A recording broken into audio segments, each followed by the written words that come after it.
तो स्ट्रेटजी हमने डिस्कस कर लिया था। आज हम लोग एक नया विषय पढ़ने वाले हैं, फार्मास्यूटिकल जूरिस्प्रूडेंस। जूरिस्प्रूडेंस में आप देखेंगे, देसी भाषा में बताऊं तो जूरिस्प्रूडेंस में बहुत सारे एक्ट्स आप पढ़ने वाले हो, एक्ट्स, जिसको हिंदी में बोलते हैं अधिनियम।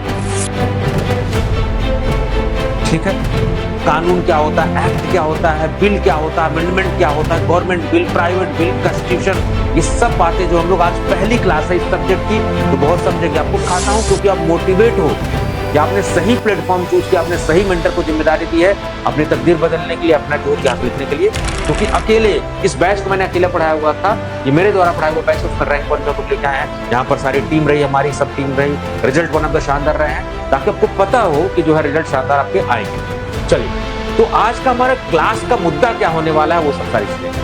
तो बेसिस ऑफ फार्मास्यूटिकल जूरिस्प्रूडेंस ये हम पढ़ने वाले हैं। यानी चूंकि आज पहली क्लास है तो पहले न्यू भरना बहुत जरूरी है, धीरे धीरे एक एक ईंट लगाएंगे। ठीक है, तो आज हम लोग न्यू भर रहे हैं, एक ईंट खड़ी कर देंगे, उसके ऊपर रोज ईंट खड़ी करते रहेंगे। चलिए, तो बेसिक समझ के लिए फार्मास्यूटिकल जूरिस्प्रूडेंस की मूल बातें जो है वो पढ़ना पड़ेगा।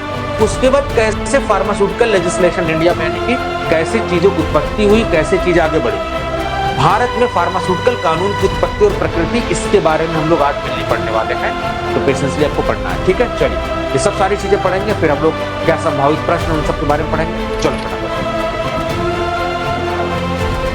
कानून कैसे बनता है जल्द बताओ,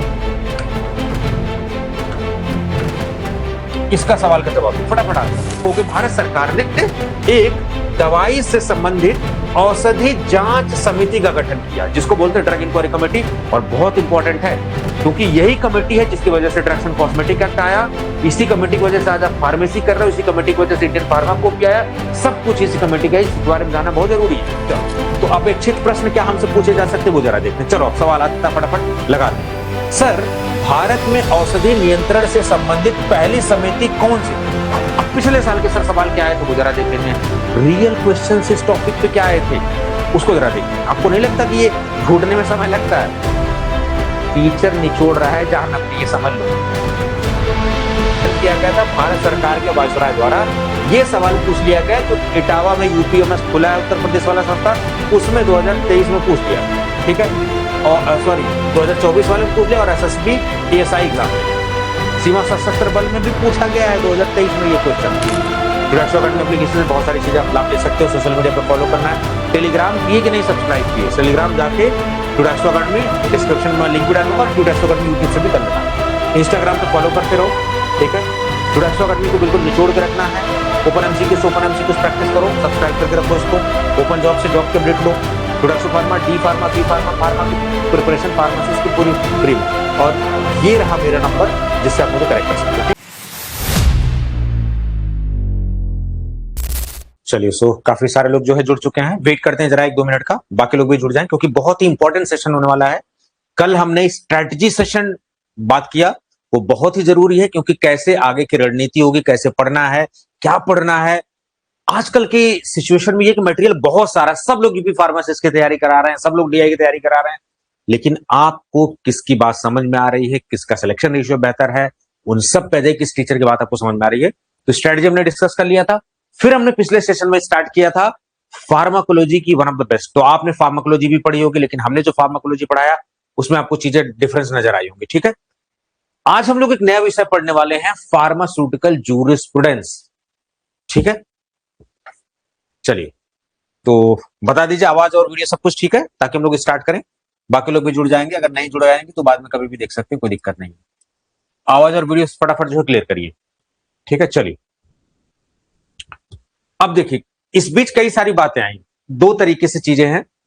मैं और अदर भी टीम है, तो जो रिकॉर्डेड सेशंस हैं वो अदर फैकल्टीज के भी पढ़े हुए, आप आराम से देख सकते हैं, कोई दिक्कत नहीं है। अभी बहुत सारे ऐसे बच्चों का एक वर्ग है जो मुझसे ज्यादा पढ़ना चाहता है डीआई फार्मासिस्ट में। ठीक है, तो ऐसे बच्चे जिन्हें मुझसे पढ़ना है, तो मैं आपको विश्वास दिला रहा हूं, मैं पढ़ा दूंगा, कोई दिक्कत नहीं है। ऑलरेडी मैंने डीआई में जो है बीपीएससी ड्रग इंस्पेक्टर में अकेले पढ़ा के सिलेक्शन दिलाया है, तो मुझे कोई दिक्कत नहीं। लेकिन आप आदत डाल लो फिर इस चेहरे की। ठीक है, चलो, वैसे मैं चाहूंगा कि आप अलग अलग सब्जेक्ट एक्सपर्ट की जो है उनकी वो सारी चीज आप देखें, जो रिकॉर्डेड सेशन सुन के वो भी देखें। लेकिन अगर आप चाहेंगे तो मैं कराऊंगा सारे सेशंस, कोई दिक्कत नहीं। आवाज बताइए, ऑडियो और वीडियो सब कुछ ठीक है? इंटरेक्ट करते रहिए। देखिए अगर हाँ या ना नहीं बोलेगे तो फिर मैं कैसे समझूंगा कि भाई आपको मेरी आवाज सुनाई दे रही नहीं सुनाई दे रही? पता लगा मैं 1 घंटा बकबका के चला गया, आपको कुछ समझ में नहीं आई। तो भैया बोल तो दो, दही एकदम जमा के थोड़ी ना बैठना है। बताओ। ऑल क्लियर है, अभिषेक जी कह रहे हैं। ठीक है सर। चलो, तो तैयार हो फार्मास्यूटिकल जूरिस्प्रूडेंस पढ़ने के लिए? मैं जो भी पढ़ाऊंगा सब्जेक्ट आपको ईमानदारी से दिल पे हाथ रख के बता रहा हूं, बेस्ट पढ़ाऊंगा आपको। ठीक है? आई एम नॉट सेइंग कि नहीं मैं सबसे बेस्ट हूं, best is yet to come. ठीक है?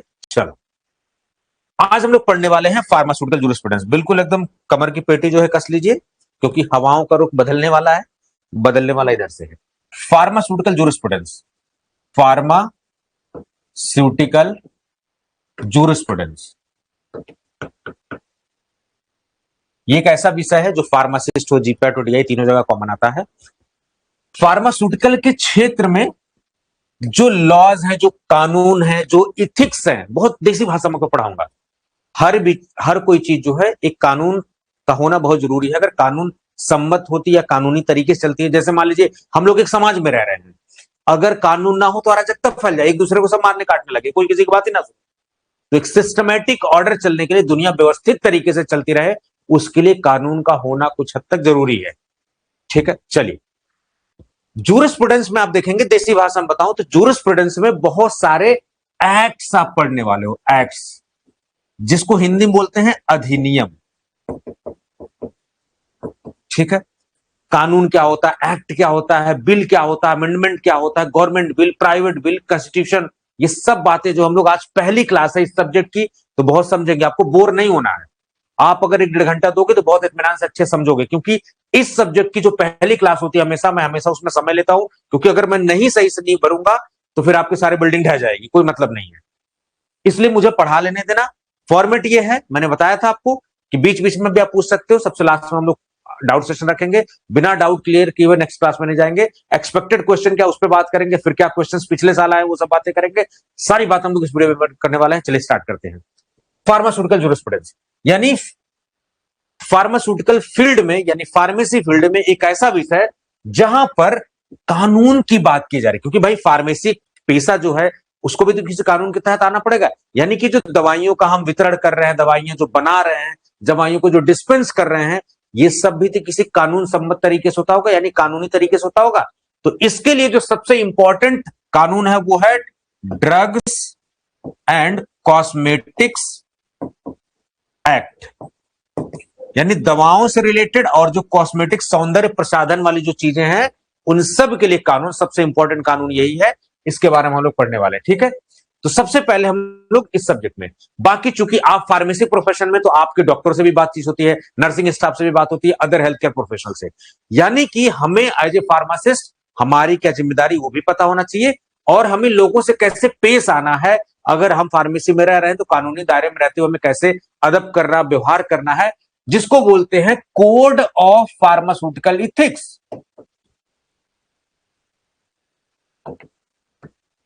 ये भी बहुत जरूरी है, इसके बारे में पढ़ना बहुत जरूरी है। ये सब तो पूरी क्लास हम लोग जो है हिंदी इंग्लिश में रखेंगे, ताकि आपको आराम से चीज समझ में आए। चलिए, सब कुछ ठीक ठाक है ना? अभी तो कोई दिक्कत तो नहीं है? 1 मिनट रुक जाओ, जरा देख लूं किसी को और तो नहीं कोई दिक्कत है। ठीक है, चलिए, मैं सब मान के चल रहा हूं कि आपको कोई दिक्कत नहीं है। ठीक है, चलिए, तो पहले हम लोग बेसिक चीजें पढ़ते हैं। इस क्लास का ढांचा मैं आपको बता दूं, देखो जब भी कभी कोई चीज पढ़ते हैं ना, अच्छी किताबें बहुत इंपॉर्टेंट रोल होती है। आज हम जो पढ़ने वाले हैं वो फार्मास्यूटिकल जूरिस्प्रूडेंस के बारे में पढ़ने वाले हैं, नया सब्जेक्ट, और टॉपिक हमारा रहने वाला है फार्मास्यूटिकल लेजिस्लेशन, यानी कि जो भारत में दवाइयों को लेके जो कानून बने हैं वो कैसे भारत में आए, इसके बारे में। यानी कि आपको अपने फार्मेसी के इतिहास के बारे में जानने को मिलेगा, और जो फार्मेसी से रिलेटेड दवाई के कानून है, नियम है, उन सब के बारे में जानने को मिलने वाला है। Drugs and cosmetic act, pharmacy act 1948 और बहुत सारी समितियां, तो उन सब के बारे में आपको इस वीडियो में जानकारी मिलने वाली है। चलिए, अगर आपको एक बेहतर इंसान बनना है, अच्छा नॉलेजेबल इंसान बनना है, तो अच्छी किताबों को आपको दोस्त बनाना होगा। लुल्ल सी किताबें या रोड छाप किताबें पढ़ने से कुछ नहीं होने वाला है। तो अगर आपको इससे बढ़िया पढ़ना है, तो आप डिप्लोमा के भले से एस्पिरेंट हैं, चाहे बी फार्मा के एस्पिरेंट्स हैं, आप अगर बढ़िया से पढ़ना चाहते हैं तो ड्रग्स एंड कॉस्मेटिक एक्ट को ड्रग्स एंड कॉस्मेटिक एक्ट से पढ़ेंगे, उसकी जो ओरिजिनल पीडीएफ है, और फार्मेसी एक्ट अगर पढ़ना चाहते हो तो उसके ओरिजिनल। तो जब कोई चीज हम ओरिजिनल, यानी कि जो सबसे निजी है, जो सबसे असली वाला जो ओरिजिनल है उसको बोलते हैं प्राइमरी सोर्स, यानी प्राथमिक। बहुत ध्यान से धीरे धीरे समझते जाना। यानी कि प्राइमरी सोर्स, उसी से किताबें लिखी जाती हैं, मैं उसी से डायरेक्ट आपको पढ़ के पढ़ा रहा हूं। ऐसा नहीं कि उन्होंने किताब लिखी तो मैं किताब पढ़ के पढ़ा रहा हूं, नहीं, मैं डायरेक्ट उसी चीज से। तो प्राथमिक सोर्स वही है, प्राइमरी सोर्स वही है। तो जब भी कभी आप खुद से पढ़ें तो ये किताब कोई पढ़ना चाहते हो तो इनके जन के साथ की किताब से पढ़ सकते हैं। बहुत अच्छी किताब है, आसान भाषा में दी हुई है। रिजल्ट बार बार क्यों दिखाता हूं? क्योंकि आप मोटिवेट हो कि आपने सही प्लेटफॉर्म चूज किया, आपने सही मेंटर को जिम्मेदारी दी है अपनी तकदीर बदलने के लिए, अपना जो इतिहास लिखने के लिए। क्योंकि अकेले इस बैच को मैंने अकेले पढ़ाया हुआ था, ये मेरे द्वारा पढ़ाया हुआ बैच है, उसमें रैंक 1 पे हम लोग लिखा है। यहाँ पर सारी टीम रही, हमारी सब टीम रही, रिजल्ट वन ऑफ द शानदार रहे हैं, ताकि आपको पता हो कि जो है रिजल्ट शानदार आपके आएंगे। चलिए, तो आज का हमारा क्लास का मुद्दा क्या होने वाला है, वो सब सारी चीजें। तो बेसिस ऑफ फार्मास्यूटिकल जूरिस्प्रूडेंस ये हम पढ़ने वाले हैं। यानी चूंकि आज पहली क्लास है तो पहले न्यू भरना बहुत जरूरी है। धीरे धीरे धीरे एक एक ईंट लगाएंगे हम लोग, ठीक है। तो आज हम लोग न्यू भर रहे हैं, एक ईंट खड़ी कर देंगे, उसके ऊपर रोज ईंट खड़ी करते रहेंगे। चलिए, तो बेसिक समझ के लिए फार्मास्यूटिकल जूरिस्प्रूडेंस की मूल बातें जो है वो पढ़ना पड़ेगा। उसके बाद कैसे फार्मास्यूटिकल लेजिस्लेशन इंडिया में, यानी कि कैसे चीजें उत्पत्ति हुई, कैसे चीजें आगे बढ़ी, भारत में फार्मास्यूटिकल कानून की उत्पत्ति और प्रकृति, इसके बारे में हम लोग आज मेनली पढ़ने वाले हैं। तो पेशेंसली आपको पढ़ना है, ठीक है। चलिए, ये सब सारी चीजें पढ़ेंगे, फिर हम लोग क्या संभावित प्रश्न उन सब के बारे में पढ़ेंगे। चलो फटाफट। तो सबसे पहला जो है मुद्दा है कि बेसिक बातें जान लेते हैं। चलिए, आपसे सवाल पूछूं? चलो, सवाल आपसे पहले पहले आपसे सवाल दाग देता हूं। भारत में कानून कैसे बनता है, जल्द बताओ। इसका सवाल का जवाब दो, फटाफट आंसर। भारत में अगर हमें कानून बनाना है तो कैसे बनेगा, तरीका बताओ उसका जरा। आप सुनते होंगे कि संसद में ये हुआ, राज्यसभा में ये हुआ, विधानसभा में ये हुआ, कैसे सारी चीजें। चलो इसके बारे में थोड़ा बताते हैं। बताओ कानून कैसे भारत में बनता है, जल्दी जल्दी बताओ, टाइम नहीं है। जितना जल्दी आप बताओगे उतना ज्यादा मुझे मौका दोगे बोलने का, और जितना ज्यादा मैं बोलूंगा उतना ज्यादा कंटेंट मेरे मुंह से निकलेगा और बहुत सारी चीजें आप सीखोगे, वरना बहुत सारी चीजें स्किप हो जाएंगी। तो फटाफट फटाफट, क्या तरीका है कानून बनाने का, कहां कौन कानून बनाता है, जल्दी।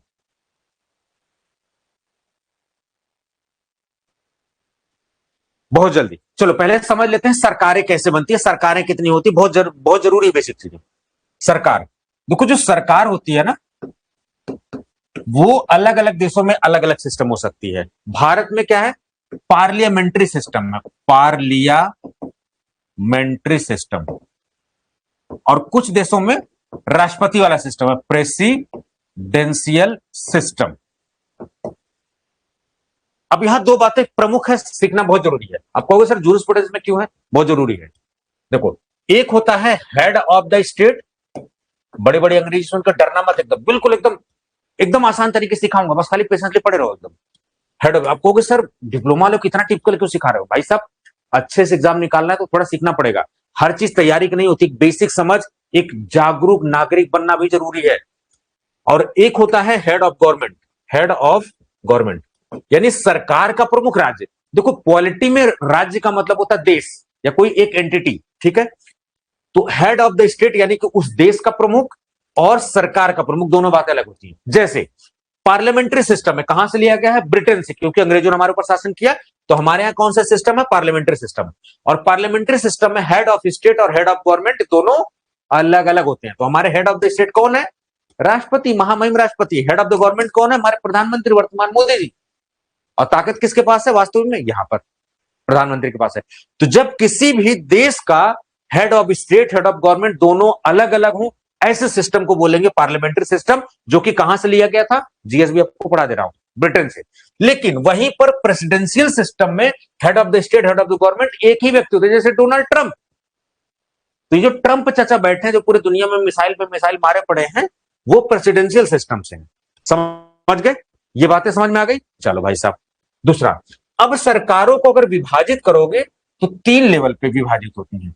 एक को बोलते हैं सेंट्रल गवर्नमेंट, एक को बोलते हैं स्टेट गवर्नमेंट, एक को बोलते हैं लोकल गवर्नमेंट। बहुत जरूरी है समझना, यानी कि केंद्र सरकार, राज्य सरकार और लोकल गवर्नमेंट, जैसे आपने देखा होगा पंचायत, ठीक है, नगर पालिका, ये सब सारी चीजें। और कैसे सरकार, अगर इस तरीके से बांटोगे तो एक होगा पार्लियामेंट जो बनाने वाली है, यानी विधायिका, और एक होता है एग्जीक्यूटिव, इसमें परमानेंट और नॉन परमानेंट, और एक होता है जुडिशियरी। बहुत ध्यान से सुनो। और एक होता है fourth pillar of the democracy, media या प्रेस। चलो अब समझो बहुत जरूरी से, सरकार को अगर इस तरीके से करोगे, यानी कि वर्टिकली, तो केंद्र सरकार, राज्य सरकार और लोकल गवर्नमेंट। लेकिन अगर इस तरीके से क्षैतिज में बांटोगे, इस तरीके से हॉरिजॉन्टल में बांटोगे आप, थोड़ा बहुत देखो हिंदी इंग्लिश कहीं पर गड़बड़ा जाए तो समझ लेना, ठीक है। उससे नॉलेज मत जज कर लेना, क्योंकि ट्रांसलेट करने में कभी कभी ट्रांसलेटर गड़बड़ा जाता है मेरा। हालांकि मैं यूपी बोर्ड का पढ़ा हुआ हूं, ठीक है, लेकिन हो जाता है कभी कभी, ठीक है। चलो, विधायिका, यानी कि विधायिका जो कानून बनाती है, और इसको क्या बोलते हैं, कार्यपालिका। कार्यपालिका यानी पालन करने वाली, यानी कि जो ये कानून बनाएंगे ये इसको लागू करवाएंगे, ठीक है। और जुडिशरी का मतलब न्यायपालिका, न्यायपालिका। अब कहोगे सर ये सब आप मुझे जूरिस्प्रूडेंस में क्यों पढ़ा रहे हो? पढ़ा रहा हूं इसलिए क्योंकि पढ़ो, इस तरीके का जूरिस कोई पढ़ाएगा नहीं, क्योंकि मैंने आईएएस पीसीएस तैयारी की, तो मैं आपको बहुत अच्छे लेवल पढ़ा रहा हूं। और आज जब समझ विकसित कर दूंगा तो कल आपको एक्ट, लॉ, अमेंडमेंट, फलाना, बिल, ठिकाना, सब समझ में आएगा। और आज नहीं समझोगे तो कभी जिंदगी में समझ में नहीं आएगा जूरिस्प्रूडेंस, ठीक है। चलो, यानी कि सरकार का एक अंग होता है जो कानून बनाता है, दूसरा कानून को लागू करवाता है, और तीसरा कानून की व्याख्या करता है। तो कानून किस लिए बन रहा है? हम जैसे नागरिकों के लिए बन रहा है। लेकिन अगर नागरिकों का कानून हनन होगा तो आप हाई कोर्ट और सुप्रीम कोर्ट जाते हो, रिट पिटीशन फाइल होती है। डीआई वाले केस में जैसे बच्चों का था, वो गए, उड़ गए, तो ये सारी चीजें। तो अगर कानून सही तरीके से नहीं बना, न्यायपालिका उसको रद्द भी कर सकती है, ठीक है। ये सब सारी चीजें। मीडिया क्या है? जनता तक जो है सरकार के सारे कामों को, जो तीनों हिस्से उनके काम को पहुंचाना है, सब सारी बातें होती हैं, ठीक है। अब इसमें कुछ परमानेंट, कुछ नॉन परमानेंट। परमानेंट का मतलब हमेशा के लिए। कौन सा? ब्यूरोक्रेसी, आईएएस अधिकारी, पीसीएस नहीं, आईएएस अधिकारी। तो जितने ऑल इंडिया सर्विसेज, यानी जो यूपीएससी का रिजल्ट आया ना, देख रहे हो, एक रिजल्ट पे 6-6 लोग क्लेम कर रहे, 200 रिजल्ट दिखा दिए, हवा हवा ही। यूट्यूब पे free of cost batch launch करके लोग वहां से बच्चों का दिखा देखा इतना एडमिशन हो गया हमारे यहाँ, इतना रिजल्ट है। बड़ा फर्जीवाड़ा चल रहा है। तो कुछ सरकार के हिस्से परमानेंट हो गए, जैसे ब्यूरोक्रेसी, सरकारें आएंगी जाएंगी, किसी की भी सरकार हो, कांग्रेस की हो, बीजेपी की हो, किसी भी गवर्नमेंट हो, लेकिन आईएएस अधिकारी जो ब्यूरोक्रेट्स वो फिक्स होंगे, तो वो लागू कर, यानी कि कभी भविष्य में आप आईएएस अधिकारी बनाओगे तो आप ज्यादातर क्या करोगे? कानून को लागू करवाओगे। जब तक कि आप बड़े आईएएस अधिकारी या फिर कैबिनेट सेक्रेटरी या चीफ सेक्रेटरी नहीं बनोगे, तब तक कानून बनाने में आपका रोल नहीं होगा। नॉन परमानेंट में नेताजी जो आते रहेंगे जाते रहेंगे 5 साल, ये इस तरीके की। चलो बातें समझ में आ गई। अब समझते हैं सर अपने देश में कानून कैसे बनता है, ये जरा समझ लेते हैं, एक सेकंड। कानून बनता कैसे सर? ठीक है, कुछ टर्म है जिसको हम लोग बोलते हैं ड्राफ्ट, जिसको हिंदी में बोलते हैं मसौदा, ठीक है। एक होता है बिल, आप नाम सुनोगे, अभी बिल भी सुनोगे जब पढ़ाऊंगा जूरिस्प्रूडेंस। तो बिल, बिल को हिंदी में बोलते हैं विधेयक, ठीक है। एक्ट, एक्ट नाम सुनोगे, ड्रग्स एंड कॉस्मेटिक एक्ट। तो एक्ट किसे कहते हैं? उसको हिंदी में बोलेंगे अधिनियम। ये सब समझ लेते हैं। फिर समझ लेते हैं लॉ किसे बोलते हैं, ठीक है। कानून किसे बोलते हैं, ठीक है। गजट क्या है? यानी भारत सरकार का दस्तावेज, भारत सरकार का सरकारी दस्तावेज, यानी कि कोई भी चीज अगर भारत सरकार करता है तो वो इसमें बताता है, सरकारी दस्तावेज है ये, ठीक है। चलो ये वाली बात समझ में। फिर sir government bill, private bill, ये सब पढ़ेंगे हम लोग, ठीक है। फिर पढ़ेंगे अमेंडमेंट एक्ट, ये क्या होता है? संशोधन अधिनियम। आपने नाम सुना होगा ना, संशोधन। किसी चीज को संशोधन यानी कि चेंज करने की जरूरत क्यों पड़ती है? क्योंकि समय के हिसाब से वो अप्रासंगिक हो जाता है, यानी काम का नहीं रह जाता है, तो जरूरत के हिसाब से बढ़ती रहती चीजें, तो उसको चेंज करना होता है, ठीक है। चलो अब अपने देश में कानून कैसे बनता है वो जरा समझते हैं थोड़ा सा। देश में कानून 2 तरीके से बनता है। एक कैसे बनता है? संसद में, यानी जिसको बोलते हैं पार्लियामेंट में। और दूसरा कानून कैसे बनता है? बहुत जल्दी, फटाफट 5-10 मिनट में समझ लेते हैं, फिर मेन पढ़ेंगे। मेन क्लास वही है, लेकिन उसको पढ़ने के लिए समझना बहुत जरूरी है। दूसरा क्या है? राष्ट्रपति के द्वारा, राष्ट्रपति के अध्यादेश द्वारा, यानी कि ऑर्डिनेंस द्वारा, ऑर्डिनेंस, ठीक है। चलो जब संसद सत्र में ना हो, संसद के कितने सत्र हैं, संसद के कितने हिस्से हैं, दो हैं, लोकसभा राज्यसभा। लोकसभा यानी कि लोगों, यानी हम आप चुनते हैं, जैसे प्रधानमंत्री मोदी जी हम आप चुनते हैं, हमारे पड़ोसी हैं, वहां के संसद हैं वो, ठीक है, सांसद वहां का हमने चुना। उसके अलावा आप देखोगे अगर संसद पार्लियामेंट नहीं है और देश के मुद्दों पर कानून बनाना, तब किसके पास अधिकार होगा, तब राष्ट्रपति के पास अधिकार होगा। चूंकि पार्लियामेंट्री सिस्टम में तो राज्यों में भी सेम होगा, यानी कि अगर राज्यों में कानून बनाना होगा तो राज्यपाल के पास अधिकार होगा। बात समझ में आ रही कि नहीं आ रही है? तो कानून भारत में दो तरीके से बनता है, या तो राष्ट्रपति का अध्यादेश ऑर्डिनेंस पावर से, जो कि संविधान में आर्टिकल 123 के तहत जो है दिया गया है पार्लियामेंट को। लेकिन अगर संसद सत्र में है, चालू है, तब संसद में बनेगा।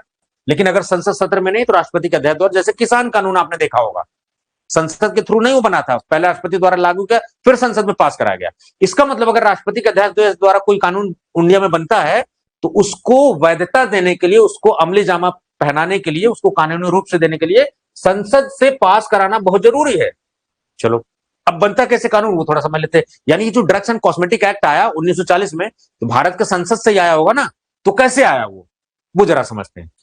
किसी भी कानून को बनाने के लिए ना सबसे पहले हम लोग क्या करते हैं, ड्राफ्ट करते हैं, ठीक है, जिसको बोलते हैं मसौदा, ठीक है। चलो, तो जैसे मान लो सिटीजनशिप अमेंडमेंट पे ले आना, या यूनिफॉर्म सिविल कोड। अब यूनिफॉर्म सिविल कोड क्या है, समान नागरिक संहिता, यानी हिंदू मुस्लिम सिख सबके लिए एक कानून, कई सारे स्टेट में लागू हो चुका, गोवा में लागू हो चुका, उत्तराखंड में लागू हो चुका है, ठीक है।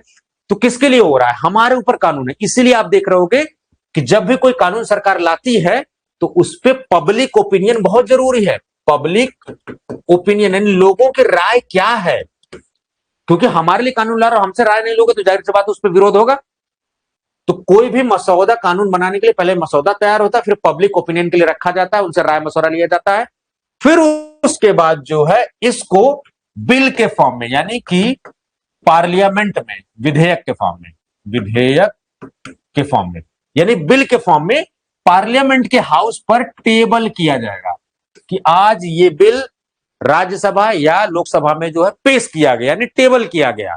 तो कहां पर, लोकसभा या राज्यसभा। राज्यसभा क्यों बोलते हैं, राज्यों का प्रतिनिधित्व, यूपी के रिप्रेजेंटेटिव वहां पर हैं, ये सब। तो स्टेट का रिप्रेजेंटेटिव कौन है, राज्यसभा। चलो, तो यहां पर चीजें गई। अब ध्यान से सुनो, अगर धन विधेयक होगा यानी मनी बिल या फाइनेंस बिल होगा तो वो हमेशा पेश किया जाएगा, यानी कि लाया जाएगा लोकसभा में। उसके अलावा जितने भी अधिनियम है, जितने भी विधेयक हैं, वो सब लोकसभा या राज्यसभा में से किसी में ला सकते हैं। क्या समझे, अगर मनी बिल है या फाइनेंस बिल है यानी धन विधेयक है तो वो सबसे पहले टेबल किया जाएगा लोकसभा में, बहुत इंपॉर्टेंट बात है।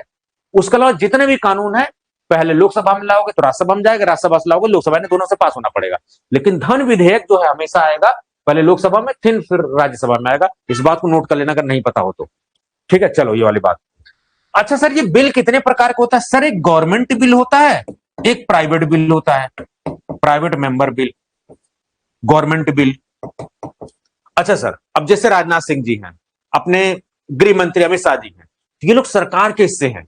तो सरकार का अगर कोई मंत्री कानून के लिए जो है बिल लेके आ रहा है, ऐसे बिल को बोलेंगे सरकारी बिल, यानी सरकार का हिस्सा कोई, सरकार के मंत्री द्वारा जब कोई विधेयक लाया जाए संसद के पटल पर, तब उसको बोलेंगे सरकारी बिल। सरकार के अलावा यानी अपोजिशन द्वारा, विपक्ष द्वारा, जैसे राहुल गांधी हो या फिर कांग्रेस हो, इस समय की स्थिति मैं बता रहा हूं, या फिर अदर जो है ममता दीदी की तरफ से आया या फिर कहीं से भी आया, वो साउथ की तरफ से अगर कोई ले आ रहा है, यानी कि सरकार का हिस्सा नहीं है वो मंत्री, तो ऐसे मंत्री या ऐसे मिनिस्टर तो खैर उन्होंने नहीं बोला जाएगा, सांसद ही बोला जाएगा। तो ऐसे सांसद जो सरकार का हिस्सा नहीं है, ऐसे मिनिस्टर जो सरकार का हिस्सा नहीं है, वो अगर ला रहे हैं तो ऐसे बिल को बोलेंगे प्राइवेट मेंबर। अब आप ही बताओ कि किसके पास होने की संभावना ज्यादा होगी, यहां पर, क्योंकि बहुमत से बिल पास होता है। चलो सर, यह है। फिर बिल आप देखो कि डिस्कशन होता है कि नहीं ये क्लास होना चाहिए, ये आपत्ति है, इसमें आप सता रहे हो आप दूसरे पक्ष को, तो यानी कि डिस्कशन होता है, चर्चा होती है। फिर आपने देखा होगा वोटिंग होता है, चुनाव होता है वहां पर, फिर हाथ खड़े करते हैं कि हाँ आप कितने लोग इस बिल के पक्ष में हैं, कितने लोग इस बिल के पक्ष में नहीं है, से यस से नो, इस तरीके से होता है। उसके बाद जो है इसको पास कर दिया जाता है। तो फिर आ जाता है न्यूज में कि आज ये बिल लोकसभा से पारित किया गया, यही तो सुनने में आता है, हाँ सर पारित किया गया। फिर सर उसके बाद महामहिम के पास जाता है, महामहिम बोले तो राष्ट्रपति जी यानी प्रेसिडेंट के पास। किसके लिए? साइन होने के लिए, क्योंकि प्रथम नागरिक वही है, हमारी सेनाओं की हेड भी है, उनके साइन। तो जैसे उनके साइन होगा वो किस में कन्वर्ट हो जाएगा? किसमें? एक्ट में। यानी अब वो अधिनियम बन गया है। तो जो चीज ड्राफ्ट से चली थी, संसद में बिल के फॉर्म में पेश हुई, विधेयक के फॉर्म में बन किसकी गई? अधिनियम। और जिस दिन से सरकारी दस्तावेज या जिस दिन से सरकार नोटिस कर दे कि 1 जुलाई 2017 से जीएसटी लागू हो जाएगा, उस दिन से, जिस दिन से लागू हो जाएगा, सरकारी दस्तावेज में आ जाएगा, उस दिन से वो बन जाएगा लॉ, यानी कि कानून। अगर आप नहीं मानोगे तो मार मार के सुझा दिया जाएगा, यानी कि उस दिन से कानून लागू हो जाएगा। बात समझ में आ रही है? कोई पर्सनल नहीं लेगा, थोड़ा सा हंसी मजाक भी होना चाहिए, ठीक है। तो कानून कब बन जाएगा? जब उसको लागू कर दिया, यानी गजट में भारत सरकार के दस्तावेज में लागू कर दिया गया, या फिर उस दिन से डिक्लेयर कर दिया गया। ये सारी चीज आ गई।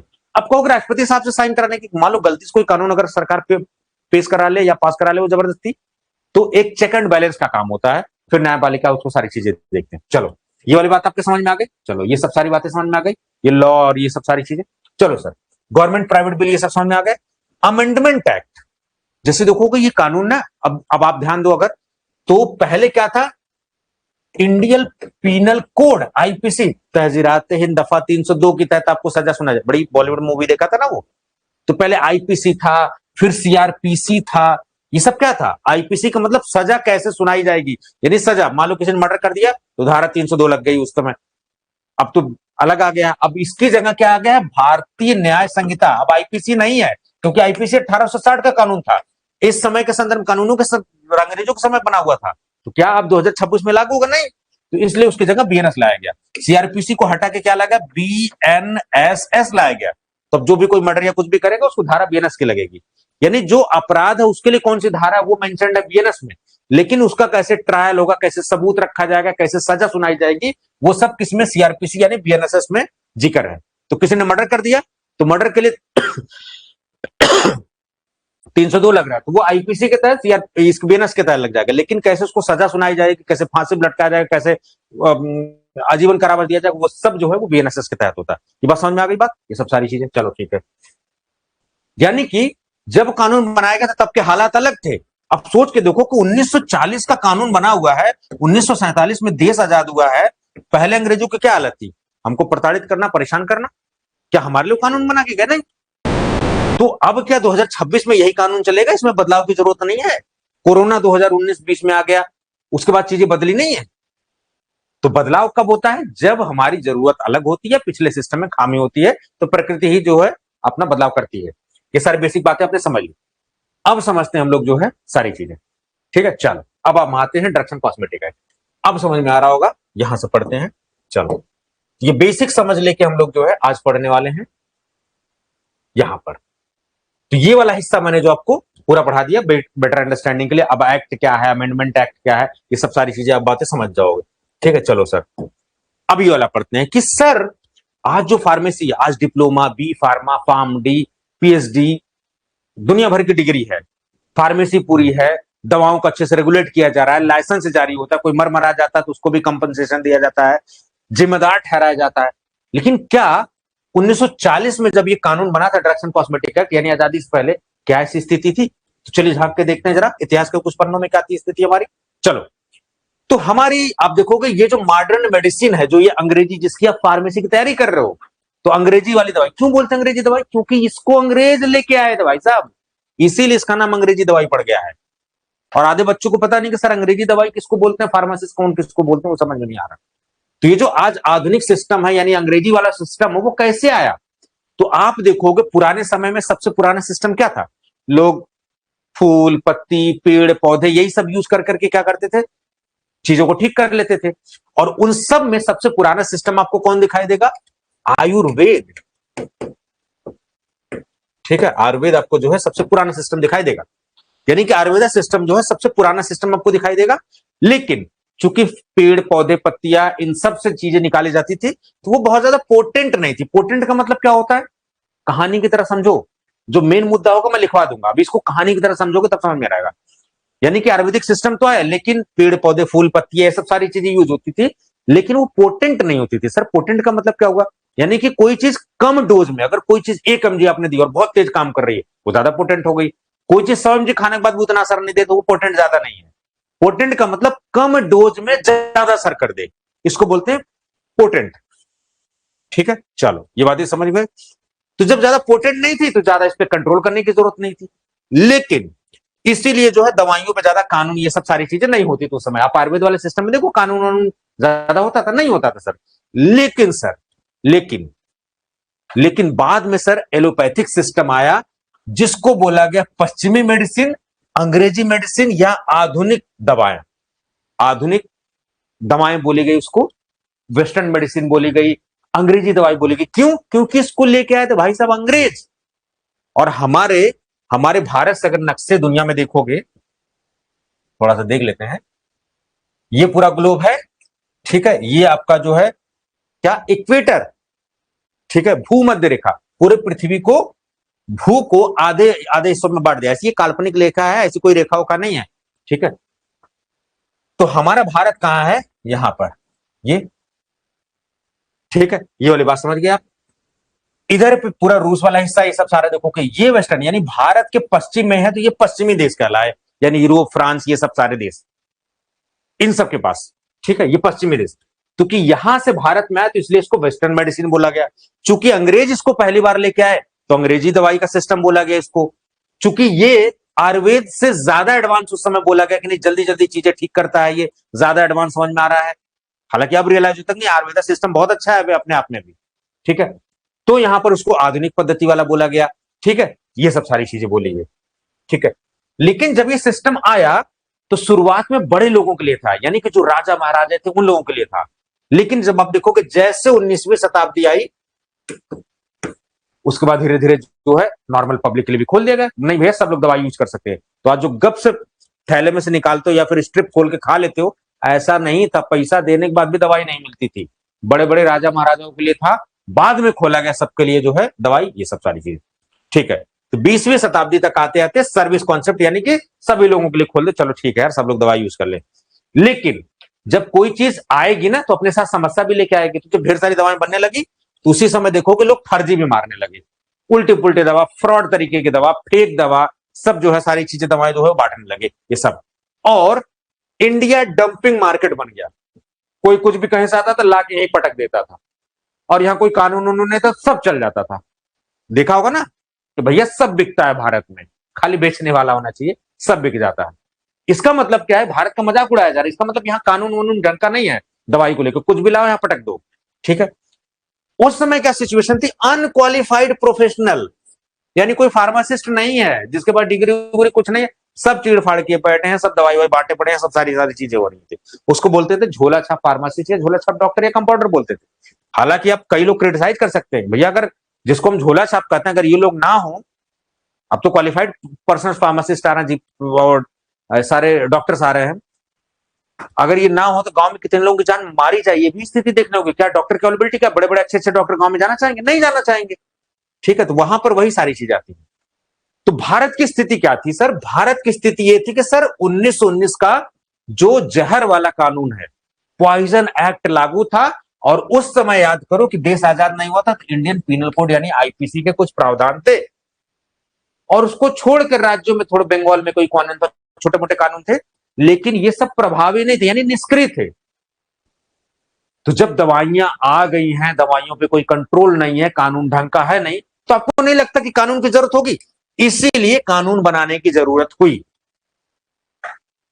जब कहीं कोई अति होता है तभी तो सारी चीजें होती हैं। तो यहां तक बात समझ में आ रही कि कानून क्यों लाया गया, क्यों कानून लाने की बात हुई, ये बात समझ में आई? चलो बताओ फटाफट, बातें मेरी समझ में आ रही है ना? कोई दिक्कत तो नहीं? जल्दी बताइए। चंद्रभान जी, जीतू, महेश जी, संदीप जी, सचिन, अभिषेक, सचिन शाक, लाल जी, प्रिंस कुमार, बताइए कानून लाने की हुई कि नहीं बात हुई? अभी देखो यहां पर ज्यादा नहीं, आपको अभी समझा रहा हूं, तो यहां ज्यादा अंग्रेजी के चक्कर में ना पड़ो। जहां इंपॉर्टेंट बताऊंगा वही पॉइंट लिखना, और कैसे क्वेश्चन आए वो भी अभी देखना, ठीक है। बातें समझ में आ रही मेरी? मजा आ रहा पढ़ने में? अभी कोलोजी की भी क्लास लेनी है, इसलिए फटाफट जो है करना है, ठीक है। आना है कोलोजी के लिए भी, हो सकता है अब मैं यहाँ इत्मीनान से पढ़ाऊंगा, कोलोजी क्लास आगे पीछे होगी, थोड़ा सा परेशान ना होना, ठीक है। चलो, अच्छा सर, पश्चिमी देशों में क्या चल रहा था सिस्टम? पश्चिमी देश में सर इंग्लैंड अपना कानून बना के बैठा हुआ, अमेरिका ससुर अपना कानून बना के बैठा हुआ है, और कनाडा अपना कानून बना के बैठा हुआ है। बताओ, ये सब इतने तेज हैं, अपना कानून बना के बैठे हुए हैं, हम लोग को लपेटे पड़े हैं। तो इसलिए ये सब इंडियन पीनल कोड था, ओपीएम एक्ट था, ये सब सारे कानून धीरे धीरे लाए गए। तो ये छोटे छोटे एक्ट जान लो। ओपीएम एक्ट पहला कब आया था? 1878 में आया सर। मर्चेंडीज एक्ट कब आया था? 1879। ये सब पॉइजन एक्ट कब आया था? 1919 में। ये सवाल पूछ लिया जाता है कि जहर वाला जो है वो कानून कब आया, पॉइजन एक्ट कब आया? 1919 में। तो पहला सवाल लिख लो, पॉइजन एक्ट कब आया था? ये पूछा गया सवाल है, लिख लो 1919 में। चलो सर, डेंजरस एक्ट कब आया सर? ये आया 1930 में। इसी के बाद फिर narcotics and psychotropic drug substances act 1985 में आया, एनडीपीएस एक्ट आया इसके बाद, फिर ओपीएम एक्ट आया, ये सब। तो लिख लो, पॉइजन एक्ट कब आया, जहर वाला एक्ट 1919 में, बहुत इंपॉर्टेंट है। और दूसरा लिख लो, डेंजरस ड्रग एक्ट कब आया? 1930 में। ये दोनों फैक्ट लिख लो, इंपॉर्टेंट है। चलो, अपने कानून तो बंगाल का अपना कानून था, मद्रास का अपना कानून था, लेकिन सब फेल हो गए इस तरीके से। इस तरीके से जो है भारत सरकार को लगा ना लाला तो ज्यादा हो गया, कुछ ना कुछ करना पड़ेगा, नहीं तो ये तो बड़ा दिक्कत वाली बात हो जाएगी। फिर सरकार जो है जागी, और याद रहे अभी भी हम लोग आजाद नहीं हुए हैं। 1947 में आजाद हुए थे, यानी कि हम अंग्रेजों का अधीन है, यानी कि ब्रिटिश इंडिया है अभी, ठीक है। उस समय यानी कि भारत सरकार को हम लोग नहीं चला रहे थे, विदेशों से चल रहा था, लंदन से चल रहा था, और वहां का प्रतिनिधि कौन था? वायसराय। तो वायसराय हमारे इंडिया में बैठा हुआ था, जो देख रहा था उनका रिप्रेजेंटेटिव था, ठीक है। चलो, और खाली वायसराय से नहीं अंग्रेज कंट्रोल करते थे, अंग्रेज अपने पार्लियामेंट में भी एक ससुरे को बैठाए हुए थे, उसको बोलते हैं secretary of state of India, Bharat का सचिव। तो भारत का सचिव जो उन्हीं का कैबिनेट मिनिस्टर, यानी कि जो लंदन में सरकार चल रही है उनके कैबिनेट में उनका मंत्री जो भारत को देख रहा है उसको बोलते हैं सेक्रेटरी ऑफ स्टेट, यानी वो भी भारत को देख रहा है। और उनका इतना नहीं कंट्रोल हुआ तो उन्होंने क्या बोला, नहीं है यहां से नहीं संभाल पा रहे हैं, एक को भारत में बैठा देते हैं, वो पूरा कंट्रोल करेगा, उसको बोलते थे वायसराय। समझ में आई बात? तो वायसराय के थ्रू भी भारत को कंट्रोल कर रहे थे, और वहां अपने बैठा के वहां भी राज कर रहे थे, ठीक है। तो भारत सरकार के पास यानी कि जो रिप्रेजेंटेटिव था, यानी कि जो वायसराय तो उस समय उनको लगा नहीं यार कानून तो बनाना चाहिए कुछ, उनको बड़ी अपनी चीजें समझ में आई। तो उस समय देखोगे भारत सरकार ने एक दवाई से संबंधित औषधि जांच समिति का गठन किया, जिसको बोलते हैं ड्रग इंक्वायरी कमेटी। और बहुत इंपॉर्टेंट है, क्योंकि यही कमेटी है जिसकी वजह से ड्रग्स एंड कॉस्मेटिक एक्ट आया, इसी कमेटी की वजह से आज आप फार्मेसी कर रहे हो, इसी कमेटी की वजह से इंडियन फार्माकोपी आया, सब कुछ इसी कमेटी का है, इसके बारे में जानना बहुत जरूरी है। तो जब इतनी इंपॉर्टेंट कमेटी है तो इसके बारे में पढ़ना जरूरी है, और यही से सवाल भी बनेगा। चलो, तो पहली हेडिंग डालो यहां पर, ड्रग इंक्वायरी कमेटी, यानी औषधि की जांच करने वाली समिति। बहुत इंपॉर्टेंट है सर। कब यह समिति बनाई गई थी सर? 11 अगस्त 1930 को। तो साल ज्यादा पूछा जाता, लिख लो, ड्रग इंक्वायरी कमेटी यानी कि औषधि की जांच करने वाली समिति का गठन यानी कब बनाई गई थी? 1930 में। अपनी भाषा में लिख लो भैया, ठीक है, लिखते रहो। और किसकी अध्यक्षता में सर? कॉलोनल आर.एन. चोपड़ा, यानी आर.एन. चोपड़ा, यानी ड्रग इंक्वायरी कमेटी कोई कौन से बोलेगी? चोपड़ा कमेटी। अब चोपड़ा कमेटी क्यों बोला गया? तो यानी कि अध्यक्ष होंगे, यानी इसके कुछ मुखिया होंगे और उसके कुछ चेले चपाटी होंगे, यानी मेंबर्स होंगे। तो जो लीड कर रहा होगा उन्हीं के नाम से कमेटी का नाम पड़ गया। तो कॉलोनल चोपड़ा साहब लीड कर रहे थे, इस कमेटी का नाम जो है चोपड़ा कमेटी पड़ गया। यानी कि ड्रग इंक्वायरी कमेटी, जिसे हम लोग औषधि जांच समिति बोल रहे हैं, उसी को चोपड़ा कमेटी भी बोलते हैं हम लोग, ठीक है। गठन कब किया गया था सर? भारत सरकार द्वारा, राज्य सरकार द्वारा नहीं, भारत सरकार द्वारा 1930 में 11 अगस्त को गठन किया गया, ताकि आप फार्मेसी से रिलेटेड जो प्रोफेशन है, जो उसमें गंद मच रखी है, जो रेगुलेटेड नहीं, उसको देखो, और साथ साथ दवाइयों का क्या हाल है, दवाओं से रिलेटेड क्या कानून है, हमारे देश में क्या स्थिति है दवाओं को लेके, उन सब की जांच करने के लिए चोपड़ा कमेटी। तो लिख लो, बहुत इंपॉर्टेंट है। तो चोपड़ा कमेटी यानी कि ड्रग इंक्वायरी कमेटी, औषधि जांच समिति 11 अगस्त 1930 को गठित की गई, चोपड़ा साहब की कमेटी में, आर.एन. चोपड़ा साहब की, इसीलिए चोपड़ा कमेटी भी इसको बोला गया। आई कब? 1930 में। इतनी बात जान लो, बहुत इंपॉर्टेंट है, अभी भर भर के सवाल आएगा इस पे, ठीक है, बहुत बार पूछा गया सवाल, इसको लिखो। बस यही जो मेहनत करोगे, यही डेली 10-10 20 मिनट मेहनत करनी है, यही लास्ट में आपको बहुत फायदा देने वाली है। चलो सर, तो इन कमेटी ने कहा कि ऐसा है सर, हम लोग जो है देश में घूमते हैं, थोड़ा विदेशों को भी कानून को देखते हैं, और फिर देखते हैं कि जो केमिकल्स वगैरह बेच रहे हैं वो किस क्वालिटी के हैं अपने इंडिया में, ठीक है, किस लेवल तक जो है मेडिसिनल प्रिपरेशन इन दवाइयों को हम लोग यूज कर रहे हैं, क्या स्टैंडर्ड फॉलो किया जा रहा है, ये सब सारी चीजें। तो इन सबको किया इन्होंने। फिर इन्होंने अपनी रिपोर्ट, यानी कि सब जब अध्ययन कर ली, स्टडी कर ली, तो इन्होंने रिपोर्ट कब सबमिट की? 1931। लिख लो इस फैक्ट को कि चोपड़ा कमेटी ने अपनी सिफारिशें कब सबमिट की, कब जमा की? 1931 में। यानी कि चोपड़ा समिति की रिपोर्ट कब आई? 1931 में। और इन्होंने यह भी देखा कि कोई बेसिक क्वालिफिकेशन, यानी फार्मेसी में कोई बेसिक नहीं। जैसे आप बेसिक क्या है क्वालिफिकेशन कि फार्मासिस्ट होना चाहिए, और फार्मासिस्ट बनने के लिए मिनिमम क्वालिफिकेशन क्या है? Diploma in pharmacy.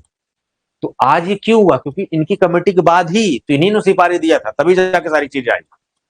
ठीक है, चलो ये सब सारी चीजें, ये सब फिर इन्होंने बोला। इसी बीच आप देखोगे, इसी बीच क्या होता है, अब आप नाम सुनते होंगे कि father of pharmacy in India कौन है? एमएल श्रॉफ। एमएल श्रॉफ, तो उनका पूरा नाम क्या था? महादेव लाल श्रॉफ। महादेव लाल श्रॉफ, महादेव लाल श्रॉफ, इनको बोलते हैं एमएल श्रॉफ। इन्होंने क्या किया सर, जैसे रिपोर्ट समिति आई 1932, बहुत बहुत इंपॉर्टेंट है, 1932 साल 1932 में, यानी वर्ष 1932 में पहली बार यूनिवर्सिटी लेवल पे फार्मेसी को चलाया गया, यानी फार्मेसी का कॉलेज, फार्मेसी की यूनिवर्सिटी की स्थापना की गई, यानी कि फार्मेसी का कोर्स चलाया गया। तो कभी पूछ दे कि पहली बार फार्मेसी का कॉलेज, फार्मेसी की यूनिवर्सिटी या फार्मेसी कोर्स किस वर्ष चलाया गया, तो जवाब होगा 1932। किन भाई साहब ने चलाया? महादेवलाल श्रॉफ। चलो लिख लो, और इन्हीं को father of pharmacy in India भी बोलते हैं, father of pharmacy in India, India में।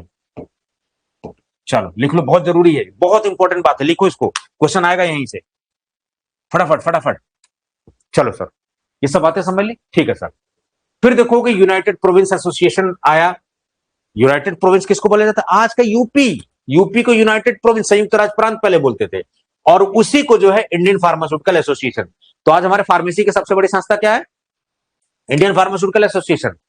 ठीक है, तो जब भी कोई बात आएगी तो इनको सामने आना पड़ता है। चलो सर, तो इन्होंने अपनी सारी रिपोर्ट सबमिट की, और उसी के अंतर्गत तो आप देखेंगे पहली बार दवाई को लेके, रेगुलेशन को लेके एक बिल लाया गया। किसको लेके? इंपोर्ट को लेके, यानी दवाई जो बाहर से आ रही है उस पर कंट्रोल करेगी सरकार। और वो बिल कब आई? 1937 में। तो अब मैं जब बिल कह रहा हूं तो आपको बात समझ में आ रही होगी बिल किसे कहते हैं। ठीक है, चलो सर।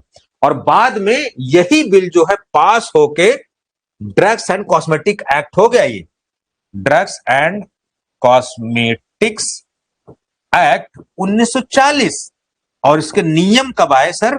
1945। अब ध्यान रहे कि औषधि वाला जो कानून है वो आया तो 1940 में, लेकिन उसका जो नियम था, पूछेगा बहुत ध्यान से, आया कब था? 1940 में, लेकिन नियम कब आया था? 1945 में। ये बहुत ध्यान है, नियम पूछेगा तो नियम याद रखना है। ठीक है, चलो ये सब सारी चीजें हो गई, ये सब समझ गए। तो औषधि एवं प्रसाधन सामग्री अधिनियम 1940, नियम 1945, ये बहुत इंपॉर्टेंट है।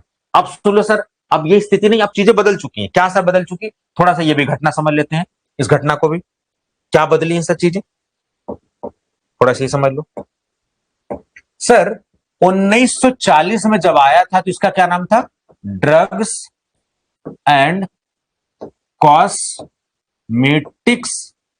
एक्ट। ठीक है सर।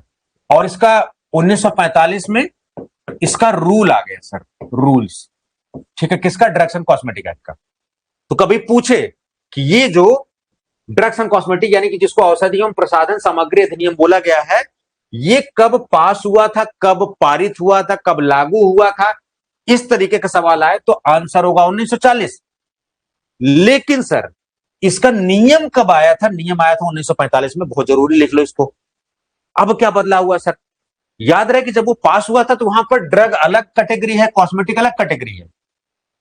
ठीक है, लेकिन कायदे से देखा जाए तो जो चाइना से युद्ध हुआ था ना 1965 में, उस साल पूरी तरीके से कॉस्मेटिक को उसमें इंक्लूड कर लिया गया था। ये फैक्ट है।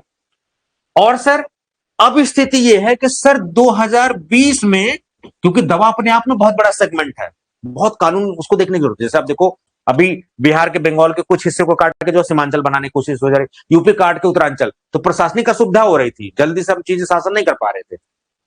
तो 2020 में अब ये ड्रग अपने आप में बड़ी हो रही, कॉस्मेटिक अपने आप में बड़ी हो रही है, तो भारत सरकार को लगा, तो भारत सरकार ने 2020 में ई कॉस्मेटिक्स के लिए अलग से रूल बना दिया गया, यानी कि कॉस्मेटिक्स रूल्स 2020 आ गया सर। किसको हटा के सर? 1945 वाला जाता हो, इसको हटा के ये लागू कर दिया गया। यानी जो प्रसाधन वाला कानून था, कॉस्मेटिक वाला कानून था, वो अपडेट हो चुका है सर। 1945 वाला अब नहीं है। अब कौन सा 2020? अब देखो ध्यान से, जब 1940 में पास हुआ तो ड्रग और कॉस्मेटिक एक्ट एक साथ थे, कानून भी ड्रग और कॉस्मेटिक को लेके एक था 1945 में। लेकिन अब ड्रग वाला तो वही सारी चीजें चली आ रही हैं, लेकिन कॉस्मेटिक्स वाले को जो है चेंज कर दिया है 2020 में, यानी कि कॉस्मेटिक रूल 2020 आ गया। लिख लो, कॉस्मेटिक रूल कब आया नया वाला? 2020 में। आपको नहीं लगता 2026 में आप रह रहे हो, आपको बदलने की जरूरत है? इसलिए कानून आ गया।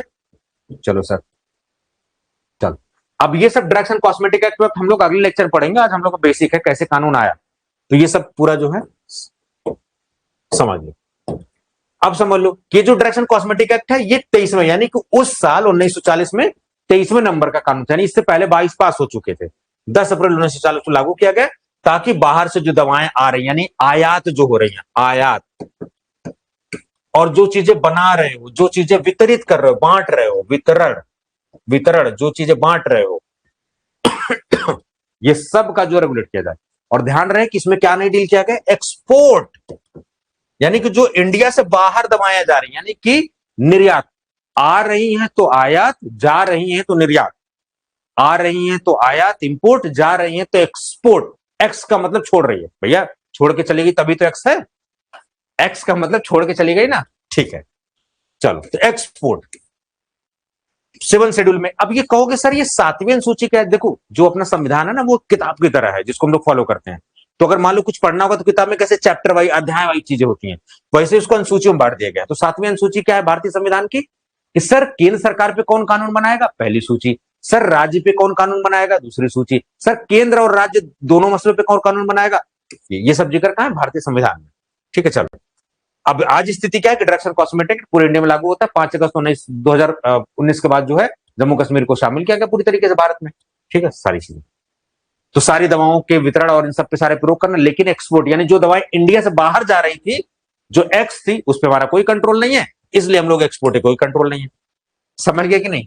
है आपका क्या एक्स पे कंट्रोल? नहीं है ना, तो एक्सपोर्ट पे हमारा कंट्रोल नहीं, क्योंकि वो एक्सपोर्ट हम जो कर रहे हैं वो किसी के लिए इंपोर्ट है, तो इसलिए वो देश अपना देखेगा सारी चीजें। और क्या मकसद था कि जितने भी घटिया क्वालिटी की दवाएं भारत में आ रही सबको रोक दो, फालतू दवाएं कुछ भी नहीं बिकेगी, और एक बढ़िया ट्रीटमेंट सबको दिया जाए। यानी कि जो दवाएं इंडिया में बन रही हैं, जो बाहर से दवाएं आ रही हैं, उन सबको विनियमित किया जाए, रेगुलेट किया जाए, ताकि अच्छी दवाइयों को इंडिया में बांटा जाए, अच्छी दवाई और ट्रीटमेंट को बेहतर बनाया जाए। ये मकसद था ड्रग्स एंड कॉस्मेटिक एक्ट का। चलो सर, ये समझ में आ गई बात। सर अब तक कितने कानून आ चुके हैं? सर 1982 में ना सबसे ज्यादा संशोधन, अमेंडमेंट का मतलब जरूरत क्यों है चीजों को बदलने की? क्योंकि समय के हिसाब से वो अप्रासंगिक हो गई हैं, अब वो जरूरी नहीं है, तो इसलिए उसको बदलने की जरूरत है। 1988 में वो साल था जब शेड्यूल एम और वाई, ये सब पूछा जाता है कि सर शेड्यूल एम क्या होता है, शेड्यूल वाई क्या होता है, सब चीजें पूछी जाएंगे। ड्रग्स एंड कॉस्मेटिक एक्ट में पढ़ाऊंगा आपको, ठीक है। चलो, तो major amendments were done in 1982। ठीक है, 1982 में इसको बदलाव किया गया, और 1988 में शेड्यूल एम और वाई को लाया गया drugs and cosmetic. Schedule M क्या है? जीएमपी से रिलेटेड। शेड्यूल वाई क्या है? Clinical trial. क्लिनिकल ट्रायल का मतलब इंसानों में दवाइयां चेक कैसे होंगी, जांच कैसे होगा, वो सब बातें यहां लिखी गई हैं। फिर 2008 में इसको चेंज किया गया।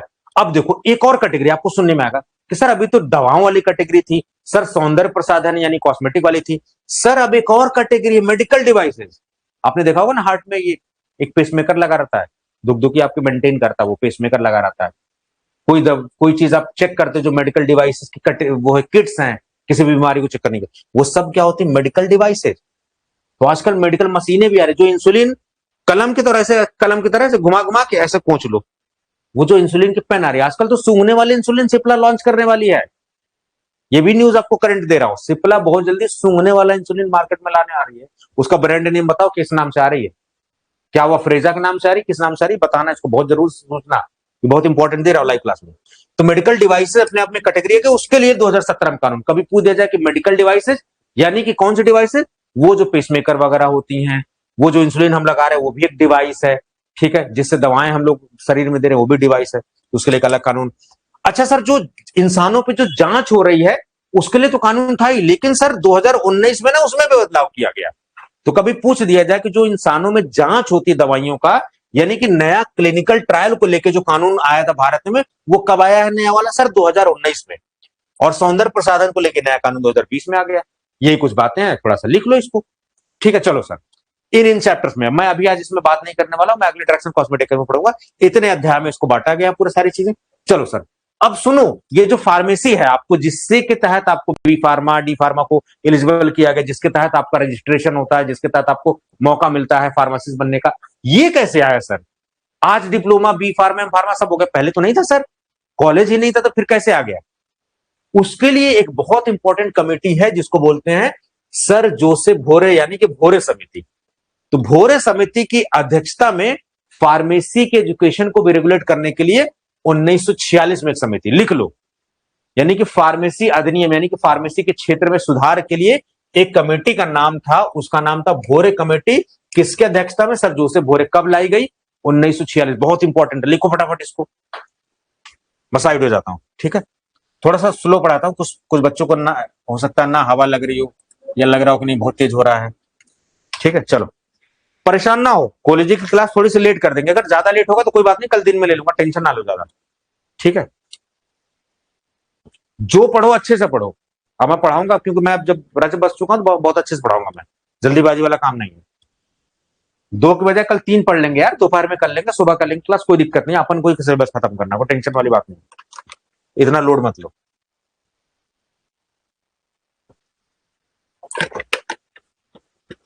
यानी कि सर देखो, अगर जो आईपीआई है, यानी कि वो किताब जिसके तहत इंडिया में दवाएं बिकती हैं, बनती हैं, इंडियन फार्माकोपिया, उसके लाने में किसका रोल है?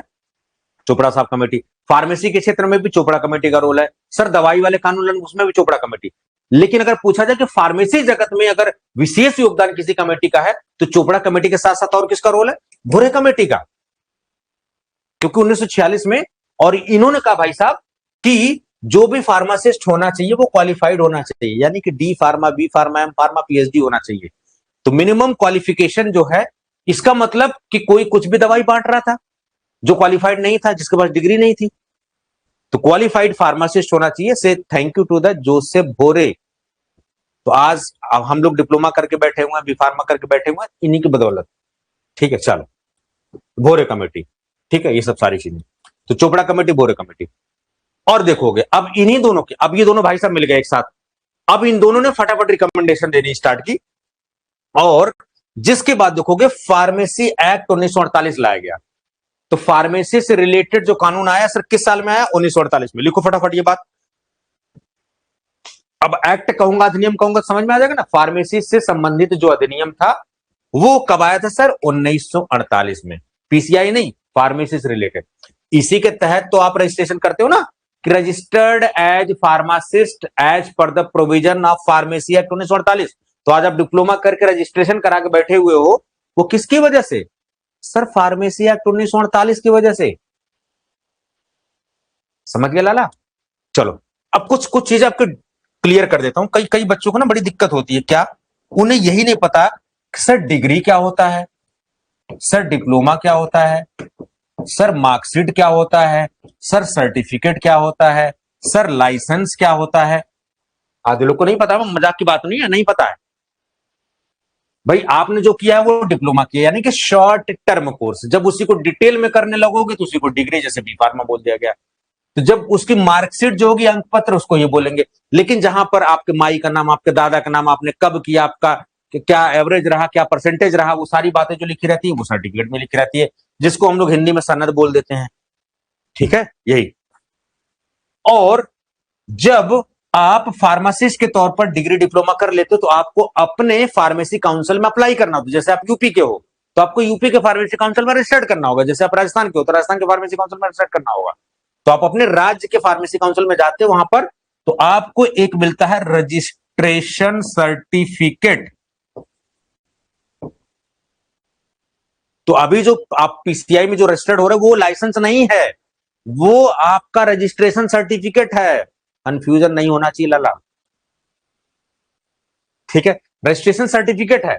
लेकिन सर मान लो जैसे आप यूपी के आजमगढ़ में काम कर रहे हो, जौनपुर में काम कर रहे हो, मेरठ में काम कर रहे हो, इलाहाबाद में काम कर रहे हो, तो जहां पर मान लो साउथ के किसी राज्य में, कहीं दिल्ली में कर रहे हो, जहां पर व्यवसाय करना है, वहां के उस जिले के, उस एरिया के ड्रग इंस्पेक्टर ऑफिस से आपको अलग अलग कैटेगरी की दवा, जैसे शेड्यूल सी दवा है तो उसका अलग लाइसेंस होगा, शेड्यूल एक्स वाली है तो अलग लाइसेंस होगा, अदर देन CC1X है तो उसका अलग लाइसेंस होगा। तो जो DI ऑफिस से जारी होगा लाइसेंस, उसको बोलते हैं लाइसेंस, यानी इस कैटेगरी की दवा आप बना सकते हो, बेच सकते हो। तो ये वाली बात भी आपको स्पष्ट होना चाहिए कि किसको डिग्री बोलते हैं, किसको सर्टिफिकेट। अब जब रजिस्ट्रेशन कराने जाओगे तो आपके PCI में वो कागज जाएगा वेरीफाई, इसलिए PCI से अप्रूव्ड होना कॉलेज जरूरी है। जिस साल आप फार्मेसी का रजिस्ट्रेशन करवाने जा रहे हो, आपने देखा कि 2022-23 का 23-24 का जो है तो, लेकिन आपका कॉलेज बीच में अगर नहीं अप्रूवल है तब फंस जाएगा आपका सर्टिफिकेट। इसलिए आपके कॉलेज को हर वक्त जो है अप्रूव्ड होना चाहिए हर हाल में, ये बात भी आपको समझ लेना चाहिए। चलो सर, ये चोपड़ा कमेटी सर, और चोपड़ा कमेटी ने जब रिकमेंडेशन किया, भोरे कमेटी ने रिकमेंडेशन किया, उसके बाद फार्मेसी एक्ट 1948 में आया, और पहली बार आप देखेंगे फार्मेसी काउंसिल यानी कि पीसीआई नाम का लल्ला पैदा हुआ। कब पैदा हुआ ये? तो पहली फार्मेसी काउंसिल जो है वो कब स्टैब्लिश की गई? 1949 में। तो आज जो दिल्ली में PCI है और उसी के जो छोटे छोटे बच्चे हर राज्य में हैं, तो जो दिल्ली वाली PCI है वो पहली बार कब आया, किसके तहत आया? फार्मेसी एक्ट 1948 के तहत आया। और आप जो फार्मासिस्ट का रजिस्ट्रेशन करवाते हो उसके तहत कराते हो, फार्मेसी एक्ट 1948 के तहत कराते हो सर। और पहली बार जो फार्मेसी काउंसिल का गठन किया गया 1949 में, लिख लो इस बात को। तो PCI नाम का जो लल्ला पैदा हुआ, बधाई हो आपको, लल्ला पैदा हुआ। तो लल्ला किस नाम से पैदा हुआ, किसके तहत? Pharmacy act. तो अगर फार्मेसी एक्ट 1948 में नहीं आता तो PCI नाम का लल्ला नहीं पैदा होता। तो PCI जो है वो फार्मेसी एक्ट 1948 के तहत आया, ये बात आपको समझ लेना पड़ेगा। यानी कि आपके ऊपर कानून नियंत्रण किसका है? फार्मेसी एक्ट 1948 का है। तो आज जो आप सर्टिफिकेट लेके डोलते फिरते हो, फटाफट रजिस्ट्रेशन करा ले रहे हो, से thank you to the pharmacy act 1948। समझ गए बात? ज्यादा तेज तो नहीं हो रहा है या स्लो पढ़ाऊं? बताओ, जल्दी बताओ, तेज तो नहीं हो रहा है ज्यादा? अभिषेक जी, शिव जी, सब लोग, कोई दिक्कत परेशानी? ऐसा तो नहीं मैं खाली पढ़े जा रहा हूं, पढ़ा रहा हूं, आपको समझ में ना आ रहा हो? अभी सवाल कराऊंगा तब समझ में आएगा। अभी जब सवाल कराऊंगा ना तो एकदम कॉन्फिडेंस आपका हो जाएगा, नहीं यार सही पढ़ा रहे सर, परेशान ना हो। चूंकि हम लोग डिप्लोमा के हैं, ज्यादा हमें पढ़ाया नहीं गया है, ज्यादा कोई डिटेल पढ़ाता नहीं है इस तरीके से, लेकिन चूंकि मैंने सिविल सर्विस से तैयारी की तो मैं आपको एक अच्छे तरीके से पढ़ाऊंगा, तो आपको लेवल डिफरेंस समझ में आ रहा होगा। कई लोग कोरोना के पास आउट है, कोविड के टाइम पे तो कॉलेज नहीं देखेंगे, कॉलेज का दरवाजा खुला तक बंद था, ऐसे भी बच्चे होंगे। ठीक है, चलिए, तो भी मैं आपको बढ़िया पढ़ाऊंगा। ठीक है, सवाल अब मैं कैसा पढ़ा रहा हूं कैसा नहीं, इस बात को कैसे चेक करोगे? आपको समझ में आ रहा है एक तरीका। दूसरा सवाल जो है वो लग रहा है कि नहीं लग रहे हैं, उस पर भी बात करेंगे। चलो सर, तो जब फार्मेसी एक्ट 1948 आया और कहा गया कि 3 साल के अंदर जो PCI का गठन हो जाना चाहिए। अच्छा सर, PCI क्या करती है ये जरा समझ लो। PCI सर पूरे इंडिया में एजुकेशन को रेगुलेट करती। कौन सी एजुकेशन? फार्मेसी के क्षेत्र की। क्यों? क्योंकि PCI सिलेबस जारी करता है, और PCI का सिलेबस डिप्लोमा का हो चाहे बी फार्मा का हो, चाहे आप शारदा में पढ़ लो, मीटिंग पढ़ लो, किसी भी कॉलेज में पढ़ लो, कोई से भी कॉलेज में पढ़ लो, सब जगह सब कॉलेज में वही PCI का सिलेबस। यानी कि पूरे देश में फार्मेसी के क्षेत्र में एक जैसा अगर कानून, एक जैसा सिलेबस है, तो किसकी वजह से? PCI की वजह से। ठीक है सर, और क्या करता है सर PCI? हम जैसे आप जैसे लोगों को कहता है कि बेटा जाओ रजिस्ट्रेशन करा लो और एक रजिस्टर्ड फार्मासिस्ट बन जाओ।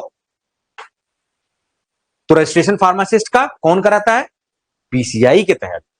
चलो मैं सवाल आपसे थोड़ा सा पूछता हूं कि जो PCI है ना, जब अपने राज्य में जाते हो ना, तो उसके अंदर एक बॉडी होती है जिसको बोलते हैं रजिस्ट्रेशन ट्रिब्यूनल।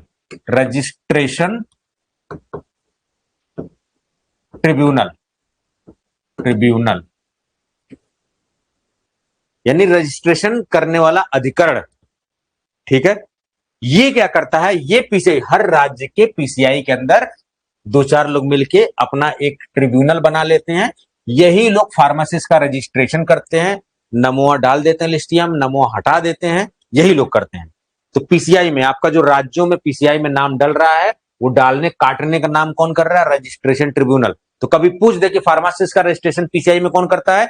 आंसर होगा रजिस्ट्रेशन ट्रिब्यूनल। लिख लो फटाफट, बहुत जरूरी है। चलो सर, एक और मजेदार सवाल पूछता हूं कि सर मैंने मान लो डिप्लोमा कर लिया, बी फार्मा कर लिया, अगर मैं फार्मासिस्ट का रजिस्ट्रेशन कराने जा रहा हूं तो उम्र कितनी होनी चाहिए? उम्र कितनी होनी चाहिए? अब वो वाला गाना सुन के मत जाना कि ना उम्र की सीमा हो ना प्यार का हो बंधन। नहीं, यहां उम्र की सीमा होनी चाहिए। मुंह उठा के फार्मासिस्ट नहीं बन सकते। तो कितनी उम्र की सीमा होनी चाहिए, गाना सुन के मोटिवेट नहीं होना, उम्र की सीमा क्या होनी चाहिए एक फार्मासिस्ट बनने के लिए, बताओ।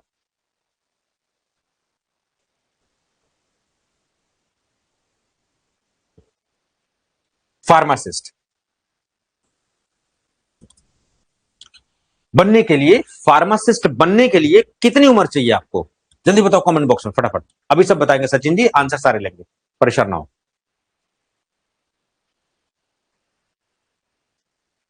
देखो जैसे कोई चीज, कोई कोई यूनिवर्सिटी है मान लो, तो वो यूनिवर्सिटी कैसे चलती, उस अगर मान लो सरकारी यूनिवर्सिटी है, तो जो राज्यपाल होते हैं वो उसके चांसलर होते हैं, उसके नीचे जो अधिकारी होते हैं वो वाइस चांसलर होते हैं, ठीक है, उसके नीचे रजिस्ट्रार होते हैं। तो ये जो रजिस्ट्रार हैं, रजिस्ट्रार के देख रेख में ही होता है। तो रजिस्ट्रार का पद पीसीआई सेंट्रल वाले में हो चाहे स्टेट वाले में, एक इंपॉर्टेंट होता है, उसी के देख रेख में, उसी के नेतृत्व में ही सारी चीजें, वो रजिस्ट्रेशन ट्रिब्यूनल होता है, उसी के तहत होता है, ठीक है।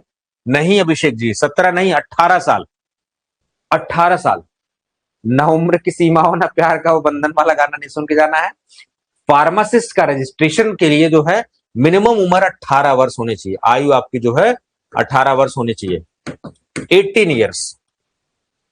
सो 18 years is the minimum age to be a pharmacist. एक फार्मासिस्ट बनने के लिए 18 साल की उम्र बहुत जरूरी है, ठीक है। चलो, कच्ची उम्र में फार्मासिस्ट नहीं बन सकते, ठीक है। चलो सर, ये वाली बात हमने समझ ली, ठीक है सर। अब जब 1948 में सब सारी बातें हो ही रही हैं, तो वर्ष 1948 को भी समझ लेते हैं जरा। इसी समय देखेंगे ये जो चोपड़ा भाई साहब थे ना, इनकी ही कमेटी पर एक इंडियन फार्माकोपिया कमेटी का गठन भी किया गया 1948 में। तो अब आपको एक और चौंकाने वाला फैक्ट बताता हूं कि आज जो ये किताब है जिसके तहत भारत में दवाएं बन रही हैं, टेस्ट हो रही हैं, जिसको बोलते हैं फार्माकोपिया, इंडियन फार्माकोपिया, ये आपको अभी रिटायर किया जाता है कि इंडियन फार्माकोपिया कमीशन द्वारा, जो कि गाजियाबाद में वो पब्लिश करता है। लेकिन जब आजादी के जस्ट बाद आईपी को आईपीसी पब्लिश नहीं कर रहा था, इंडियन फार्माकोपिया कमेटी पब्लिश कर रही थी। बाद में जो आईपीसी आया, स्वायत्त संस्था, समझ गए। और इसी इंडियन फार्माकोपिया कमेटी ये आई कैसे, चोपड़ा साहब के देन की वजह से, भोरे साहब कमेटी के देन की वजह से। तो ये बाद में आपको फैक्ट पता लगा कि आईपीसी शुरू से नई फार्माकोपिया पब्लिश कर रहा था, ये आईपीसी इंडियन फार्माकोपिया कमेटी ये पब्लिश कर रही थी। चलो सर, ये वाला फैक्ट में पता लग गया सर, बहुत इंपॉर्टेंट फैक्ट पता लग रहा है, ठीक है। तो पहला काउंसिल 1949 में आया सारी चीजें, और पीसीआई ही एजुकेशन रेगुलेशन लाता है। तो डिप्लोमा का एजुकेशन रेगुलेशन कब आया, 2020 में। तो नया वाला डिप्लोमा का सिलेबस कब आया, 2020 में, ईआर वाला। ये कुछ फार्मेसी के चैप्टर्स हैं, अध्याय जिसको बांटा गया। जब मैं फार्मेसी पढ़ाऊंगा तो डिटेल पढ़ाऊंगा, अभी जानकारी के लिए केवल यहां डाला हुआ मैंने। State pharmacy council, registration of pharmacist, minimum qualification D pharma है, सारी चीजें मैंने डिस्कस की है। सर क्या यही समितियां थी जो फार्मेसी और दवाओं के मामले में थी? नहीं सर, कुछ और समितियां थी जिनको बोलते हैं हाथी और मुदालिर। कभी पूछ दिया जाए कि फार्मेसी और दवा से रिलेटेड अन्य समितियां कौन सी थी, तो हाथी और मुदालिर, हाथी समिति और मुदालिर समिति। सर हाथी समिति कब आई थी? सर 1974-75 के आसपास। तब याद रखिए कि इंदिरा गांधी जी थी, इमरजेंसी आया हुआ था, लागू हुआ था 1900, ठीक है। तो चूंकि जयसुख लाल हाथी जी जो थे वो उस समय के सांसद थे, तो वो इस कमेटी को लीड कर रहे थे, तो इन्हीं के नाम पर हाथी कमेटी पड़ गया। सर हाथी कमेटी किसके लिए था? दवाओं और फार्मास्यूटिकल इंडस्ट्री के लिए। तो दवाओं और फार्मास्यूटिकल इंडस्ट्री के क्षेत्र में जो कानून था उससे रिलेटेड जो है हाथी कमेटी को लाया गया कि भाई सर जो फार्मास्यूटिकल सेक्टर है वो कैसे तरक्की करे, सर पैसे कैसे डिसाइड कर दिया जाए, दवाओं की क्वालिटी कैसे हो, और दवाओं को सबसे कम दवा में, जैसे आप देखते हो ना टूडेक्सोकर्मी क्या करता है, कम प्राइस में बेहतर कंटेंट देता है। तो भाई दवा ऐसी चीज है, देखते हो दवा दारू की वजह से घर बिक जाते हैं, तो दवाई अगर कम होगी या कम दाम की बिक, ज्यादा लोग इलाज करा पाएंगे, ठीक है।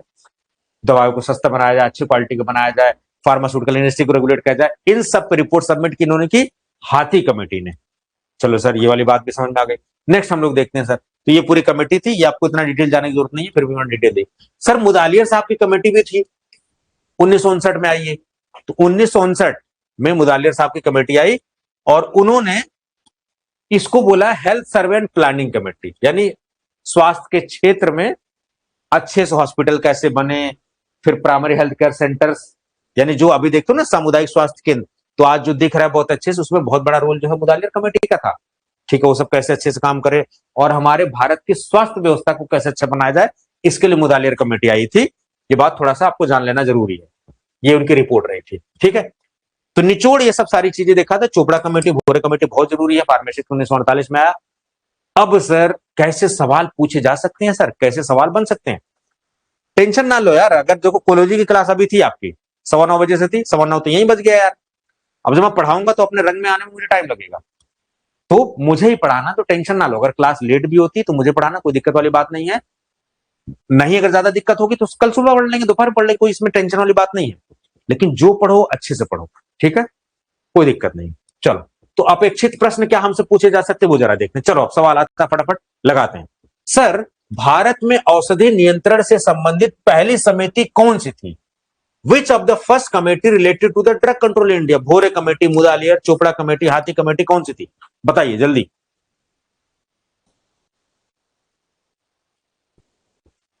बताओ भाई साहब।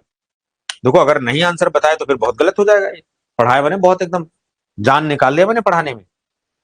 चंद्रभान जी कह रहे हैं ए। ना बता नहीं पाए तो ठीक नहीं होगा, बिल्कुल भी ना।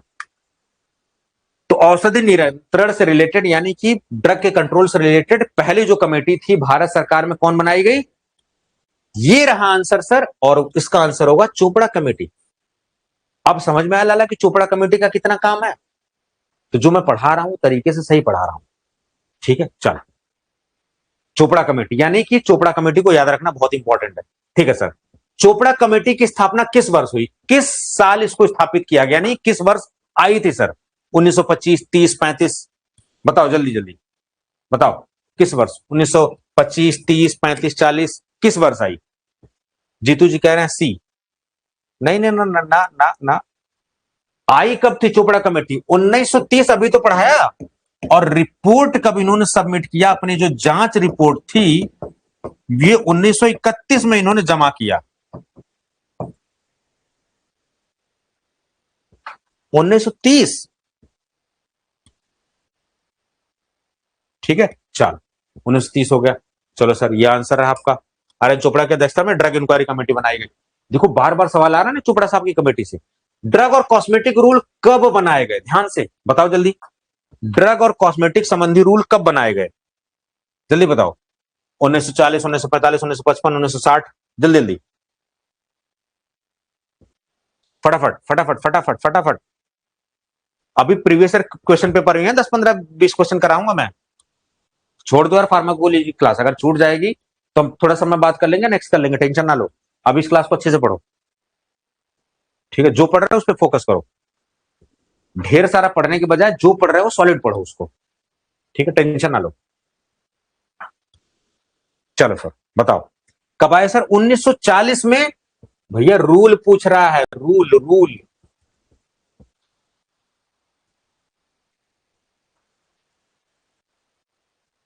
रूल 1945 में आया था। ड्रग्स एंड कॉस्मेटिक एक्ट आया था 1940 में। चाचा क्या कर रहे हैं? यस, रूल्स लगे हुए हैं। यस, तो 1945 मैंने कहा था। अब अगर पूछ दिया जाए कि सर कॉस्मेटिक वाला रूल कब आया, तो आंसर होगा 2020। अच्छा सर ये 1955 क्या है? 1955 में पहली इंडियन फार्माकोपिया की फर्स्ट एडिशन यानी प्राथमिक एडिशन जो है वो आया, फर्स्ट एडिशन। तो लिख लो इंडियन फार्माकोपिया का पहला एडिशन कब आया सर? 1955 में आया सर। और सर ये जो दवाई है ना, ये इसी को हम लोग बोलते हैं इसेंशियल कमोडिटी भी। लिखो ध्यान से, इसेंशियल कमोडिटी। अब याद करो कि जब कोरोना में थी तो सब्जी वाली, फल वाली गाड़ियां, दवाई वाली गाड़ियां, ये सबको रोका नहीं जा रहा था। उस समय कानून था, उसको बोलते हैं इसेंशियल कमोडिटीज एक्ट। यानी कि ये तो जीवन जीने के लिए बहुत जरूरी है भैया, जिंदगी चलाने के लिए, इनको रोक ही नहीं सकते। इसीलिए दवाई क्या है? एक इसेंशियल कमोडिटी है। और जब इसेंशियल कमोडिटी है तो इसेंशियल कमोडिटी एक्ट लागू हो जाएगा 1955 में। तो 1955 में इसेंशियल कमोडिटी भी लाया गया था, ठीक है। चलो ये सब भाई सब हो गया। चलो, फार्मेसी काउंसिल ऑफ इंडिया की स्थापना किस अधिनियम के अंतर्गत हुई? यानी कि पीसीआई जो फार्मेसी काउंसिल ऑफ इंडिया है, जिसकी पहली काउंसिल 1949 में आई, वो किस कानून के तहत लाई गई थी? बताओ कानून कौन था? ड्रग एक्ट था, मेडिसिनल एक्ट था, कॉस्मेटिक था, फार्मेसी एक्ट था, कौन सा एक्ट था? जल्दी बताओ।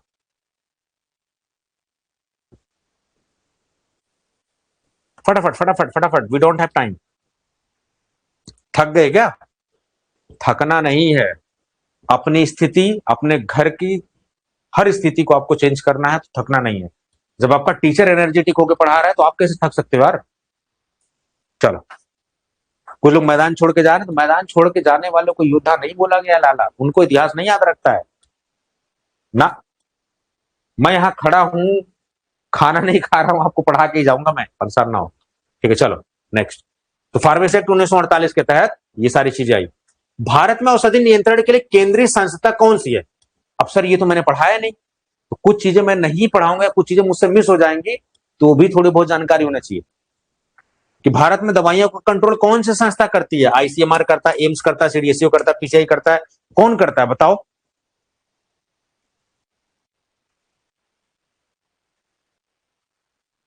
CDSO, CDSO central drug standard control organisation, CDSU. ये क्या है सर? भारत में जितने भी ड्रग्स हैं, कॉस्मेटिक का, मेडिकल डिवाइसेस, इन सब की नियामक संस्था है, यानी कि इनको रेगुलेट करती है, उसको बोलते हैं सीडीएससीओ।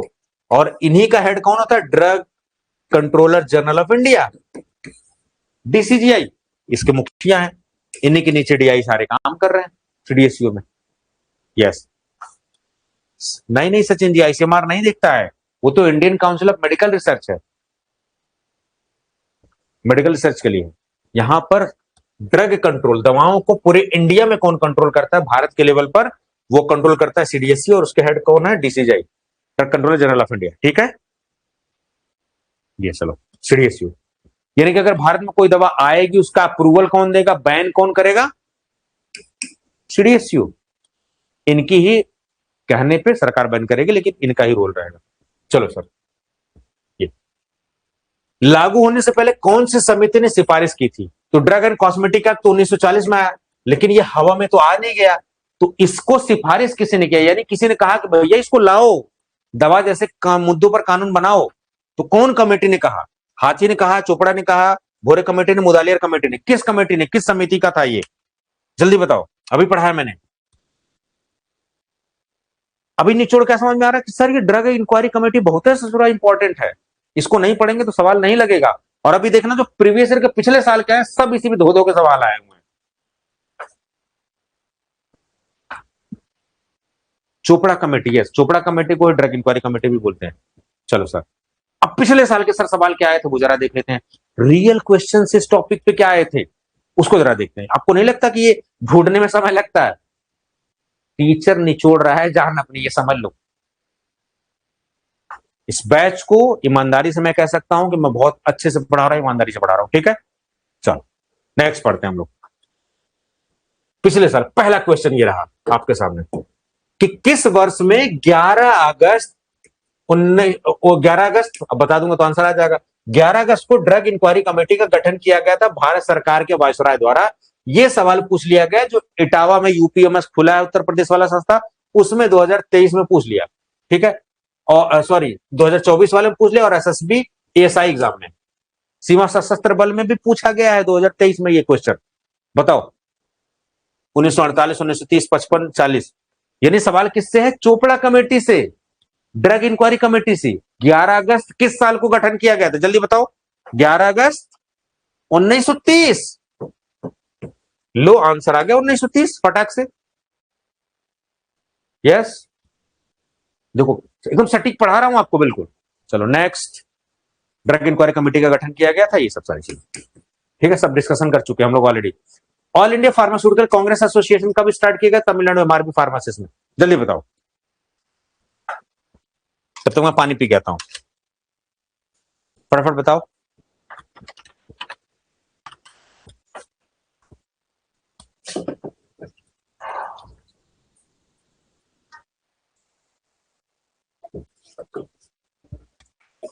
चलो बताओ बताओ बताओ, ये मैंने नहीं पढ़ाया हुआ, थोड़ा हट के क्वेश्चन आ गया है, संभाल लेना है।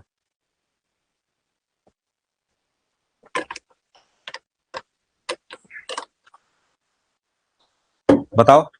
देखो 1948 में फार्मेसी एक्ट आया था, 1940 में डीएनसी एक्ट था, तो अगर इनको हटा दो, इस साल तो नहीं आया था, इन्हीं दोनों में से कोई होगा। इस साल फार्मास्यूटिकल एजुकेशन लागू किया गया था, तो अंदाजा लगाओ किस साल किया गया होगा, जो मैंने नहीं पढ़ाया, बताओ। 1940, ठीक है, 1940 में। तो ये क्वेश्चन एक्स्ट्रा है जिसको मैंने नहीं पढ़ाया या स्किप हो गया मेरे से, तो अब आपको लिख लेना है, ठीक है। चलो, पहली ड्रग इंक्वायरी कमेटी का गठन वायसराय द्वारा जो है किसकी अध्यक्षता में किया गया? देखो वही ड्रग इंक्वायरी कमेटी, ऐसे कनवा पकड़ लो चाहे ऐसे पकड़ लो, अलग अलग करके ये जो है पूछ रहा है। तो तमिलनाडु फार्मेसी 2023 में पूछा गया, पहली ड्रग इंक्वायरी कमेटी यानी दवाओं से संबंधित जो जांच वाली समिति थी, उसको पहली बार वायसराय, भारत के वायसराय द्वारा गठन किया गया, किसकी अध्यक्षता में? वही चोपड़ा साहब की अध्यक्षता में। लो, फिर आ गए चोपड़ा साहब घुमा फिरा के, आए कि नहीं घुमा फिरा के? देखो, एक ही कॉन्सेप्ट को बार बार अलग अलग तरीके से अलग अलग एग्जाम में पूछा जा रहा है, समझ लो। Next, in India pharmaceutical education किस साल किया गया? तमिलनाडु एमआरबी, तमिलनाडु के 2023 वाले फार्मेसी में पूछ दिया गया कि भारत में जो फार्मेसी की शिक्षा है वो किस साल चालू की गई? 1932 में, 1940 में, 36 में, 48 में, कब? अभी जस्ट पढ़ाया मैंने आपको थोड़ी देर पहले।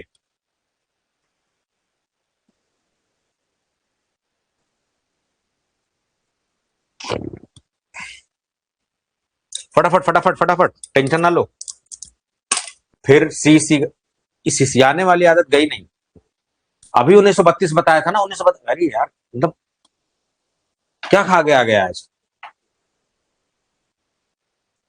थोड़ा बढ़िया चक्की काटा खाओ भाई साहब, याद रहे 1932 में पढ़ाया था ना, 1932 में पहली बार। जब मैं फैक्ट को लिखवा रहा था, उस समय फैक्ट लिखवा रहा था मैं, तो ये क्यों नहीं लिख रहे थे आप? तो जो मैं फैक्ट क्लास में बोल रहा हूं उसको लिखो। वो किसी न किसी सवाल पूछा गया है किसी न किसी साल में। आपके पास समय कम है, मेरे पास समय है, तो मैं आपके बिहाफ पर मेहनत कर रहा हूं। देख रहा हूं पसीना पसीना हो रहा हूं, ठंडी में भी पसीने का एहसास हो रहा है, ठीक है। चलो, इस क्लास के पीछे 5-6 घंटे की मेहनत होती है, तब जाके 1.5 घंटे की क्लास होती है। चलो नेक्स्ट। आप कहते हो ना सर 5-5 क्लास लीजिए, नहीं, पूरा पढ़ाया मैंने, टॉपिक पढ़ा के खत्म। तो जितने दिन जितने क्लास उतने टॉपिक, ये सीन है अभी, ठीक है sir. Next, drug inquiry committee को किस और नाम से जाना गया? वही क्वेश्चन है, ऐसे पकड़ो घुमा फिरा के।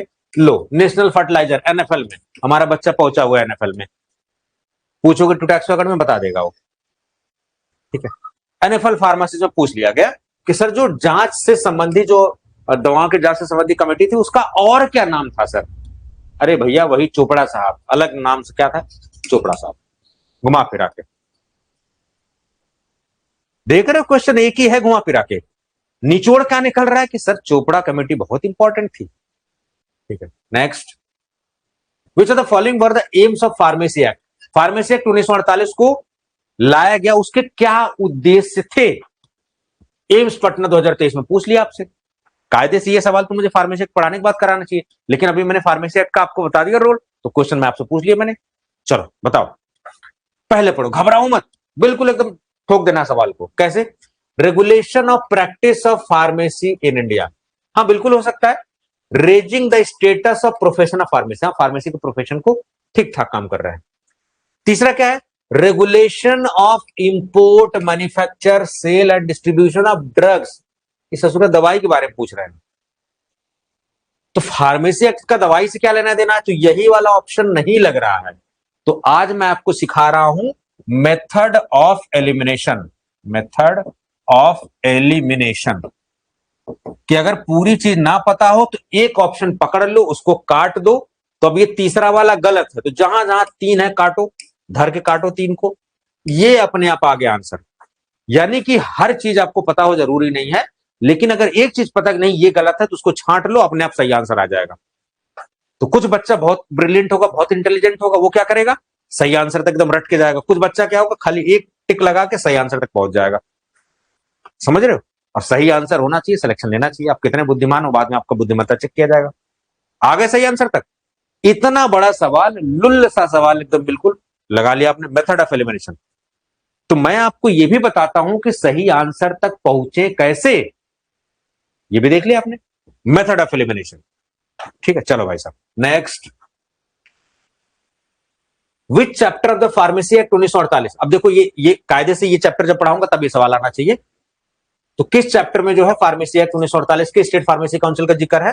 तो मैं यहां बता दूं कि ये चैप्टर अब जो है फार्मेसी काउंसिल सेंट्रल वाला चैप्टर 2 में है, स्टेट का चैप्टर 3 में है। तो ये चैप्टर मैं पढ़ाऊंगा जब पीसीआई एक्ट पढ़ाऊंगा, ठीक है। इसी पे बेस क्वेश्चन आ गया यहाँ पर एम्स रायपुर में, तो जाहिर सी बात है चैप्टर 3 इसका आंसर होगा, बाद में हम लोग देख लेंगे, ठीक है। चलो next, who maintains the central register of India, ये भी बाद में पढ़ाऊंगा। देखो सेंट्रल रजिस्टर कौन मेंटेन करता है? जब आप अपने स्टेट में रजिस्ट्रेशन कराते हो तो आपका नाम ट्रांसफर होता है दिल्ली में, तो दिल्ली वाली जो सेंट्रल पीसीआई है उसके में होता है। तो इसका आंसर क्या हो जाएगा? Pharmacy council of India central वाली, आंसर डी इसका ऑप्शन हो जाएगा।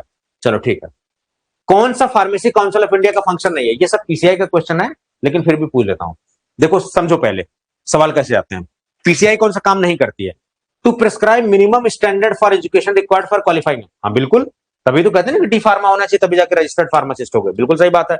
Uniform implementation of education standard, पूरे देश में फार्मेसी का एक जैसा स्टैंडर्ड, कैसे? सिलेबस बना के, सब फार्मेसी का सिलेबस पढ़े बैठे हैं पीसीआई का, बिल्कुल सही बात है। To approve qualification granted outside, देखो बाहर से अगर आप कोई चीज फार्मेसी या कोई भी डिग्री कर रहे हो, अगर फार्मेसी इक्विवेलेंट है तो उनको संज्ञान लेना, उनको अप्रूव करने का काम भी पीसीआई को होता है। ये भी नई बात आपको पता लगी? तो जो यूक्रेन से और लंदन से कहां से एमबीबीएस करके आते हैं तो वो उनको एमसीआई अप्रूव करता है ना। चलो, to encourage the research and development in pharmacy by loan, loan नहीं देता पीसीआई लाला, यही काम नहीं करता है, बाकी सब। तो यानी कि पीसीआई का काम कौन सा नहीं हुआ? तो यही वाला नहीं करता, बाकी सब करता है, ठीक है। तो इस क्वेश्चन के हिसाब से आंसर कौन सा होगा? ये। और आपको देख के डरवा दिया गया, ठीक है, हमने पढ़ा नहीं फिर भी क्वेश्चन हम लगा रहे हैं। चलो next, who constitute the pharmacy council of India, pharmacy council of India का गठन कौन करता है? दिल्ली वाली। अब जब फार्मेसी काउंसिल ऑफ इंडिया पूछे तो यानी कि दिल्ली वाली जो केंद्र सरकार कर रही है। जब स्टेट फार्मेसी काउंसिल का नाम ले Haryana pharmacy council, UP pharmacy, तब वो राज्य वाली हो जाएगी।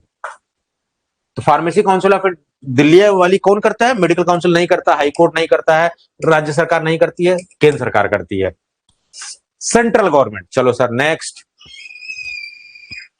Minimum age for qualification of entry into the first resistor. देखो सवाल कैसे घुमा फिरा पूछा है।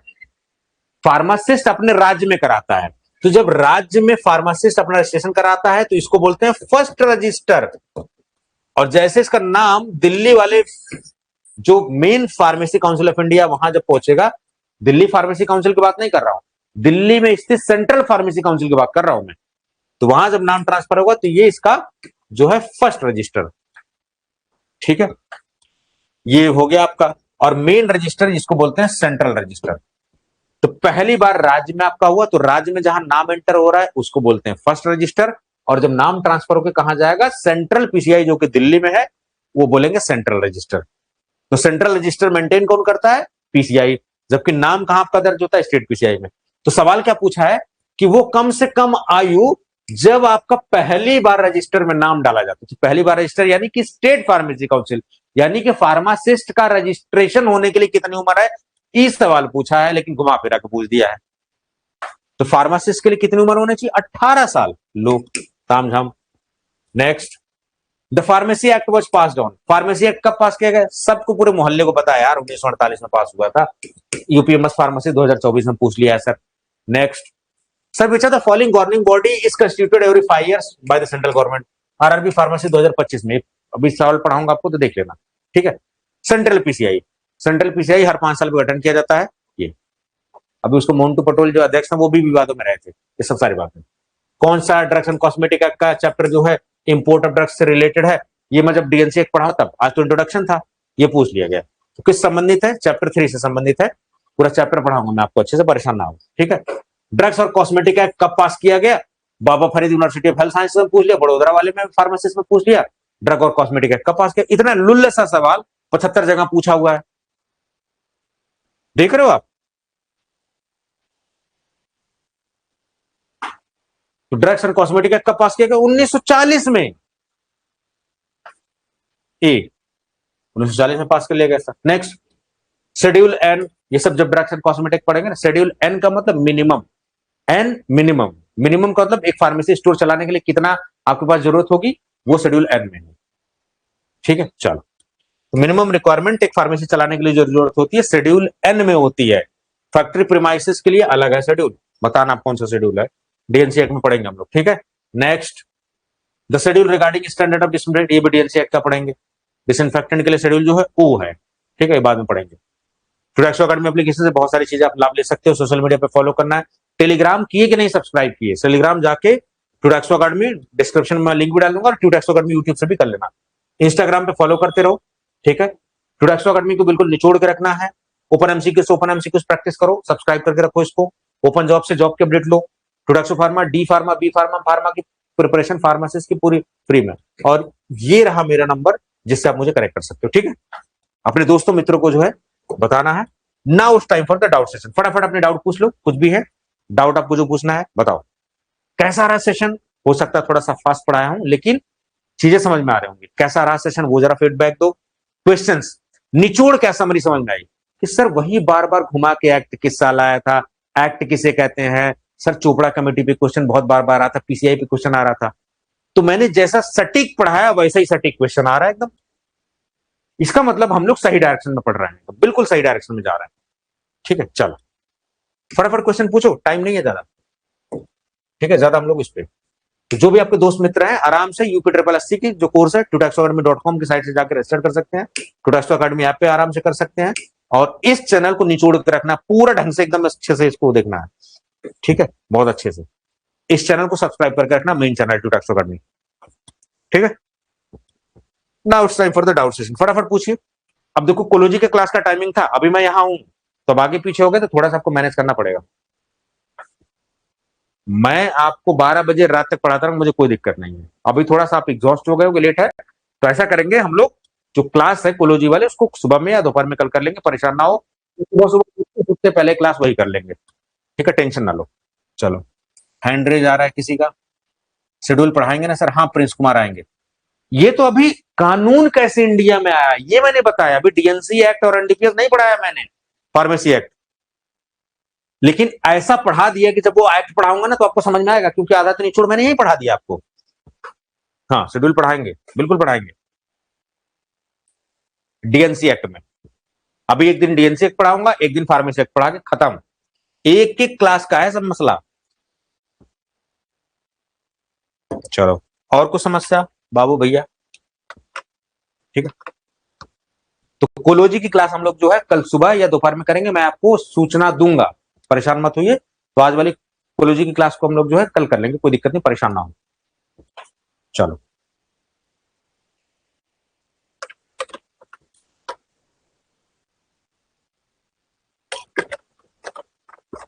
मजा आया पढ़ के? समझ में आ रहा है? लग पढ़ाया आज वास्तव में जूरिस्प्रूडेंस से पाला पड़ा हमारा, किसी बढ़िया टीचर से पाला पड़ा, ऐसा महसूस हुआ?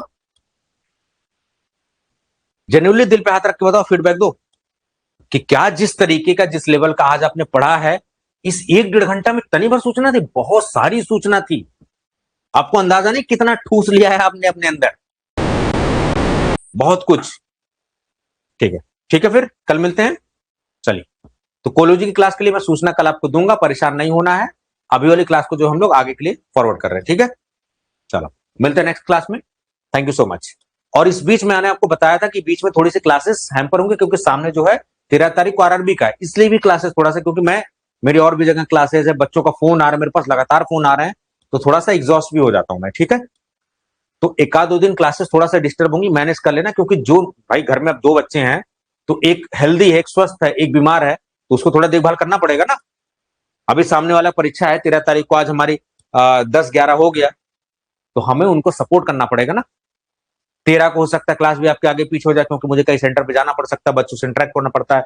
सेंटर पे जाता हूं, बच्चे देखते हैं, मोटिवेट होते हैं कि चलो मेरा मास्टर साहब आ गए, ठीक है। इसलिए परेशान नहीं होना, एकदम बिल्कुल आराम से पढ़ेंगे। आपके पास रिकॉर्डेड कंटेंट भी बहुत सारे हैं, उसको देखते रहिए, जो सिलेबस कवर हो गया है। मिलते हैं नेक्स्ट वीडियो में। Thank you so much.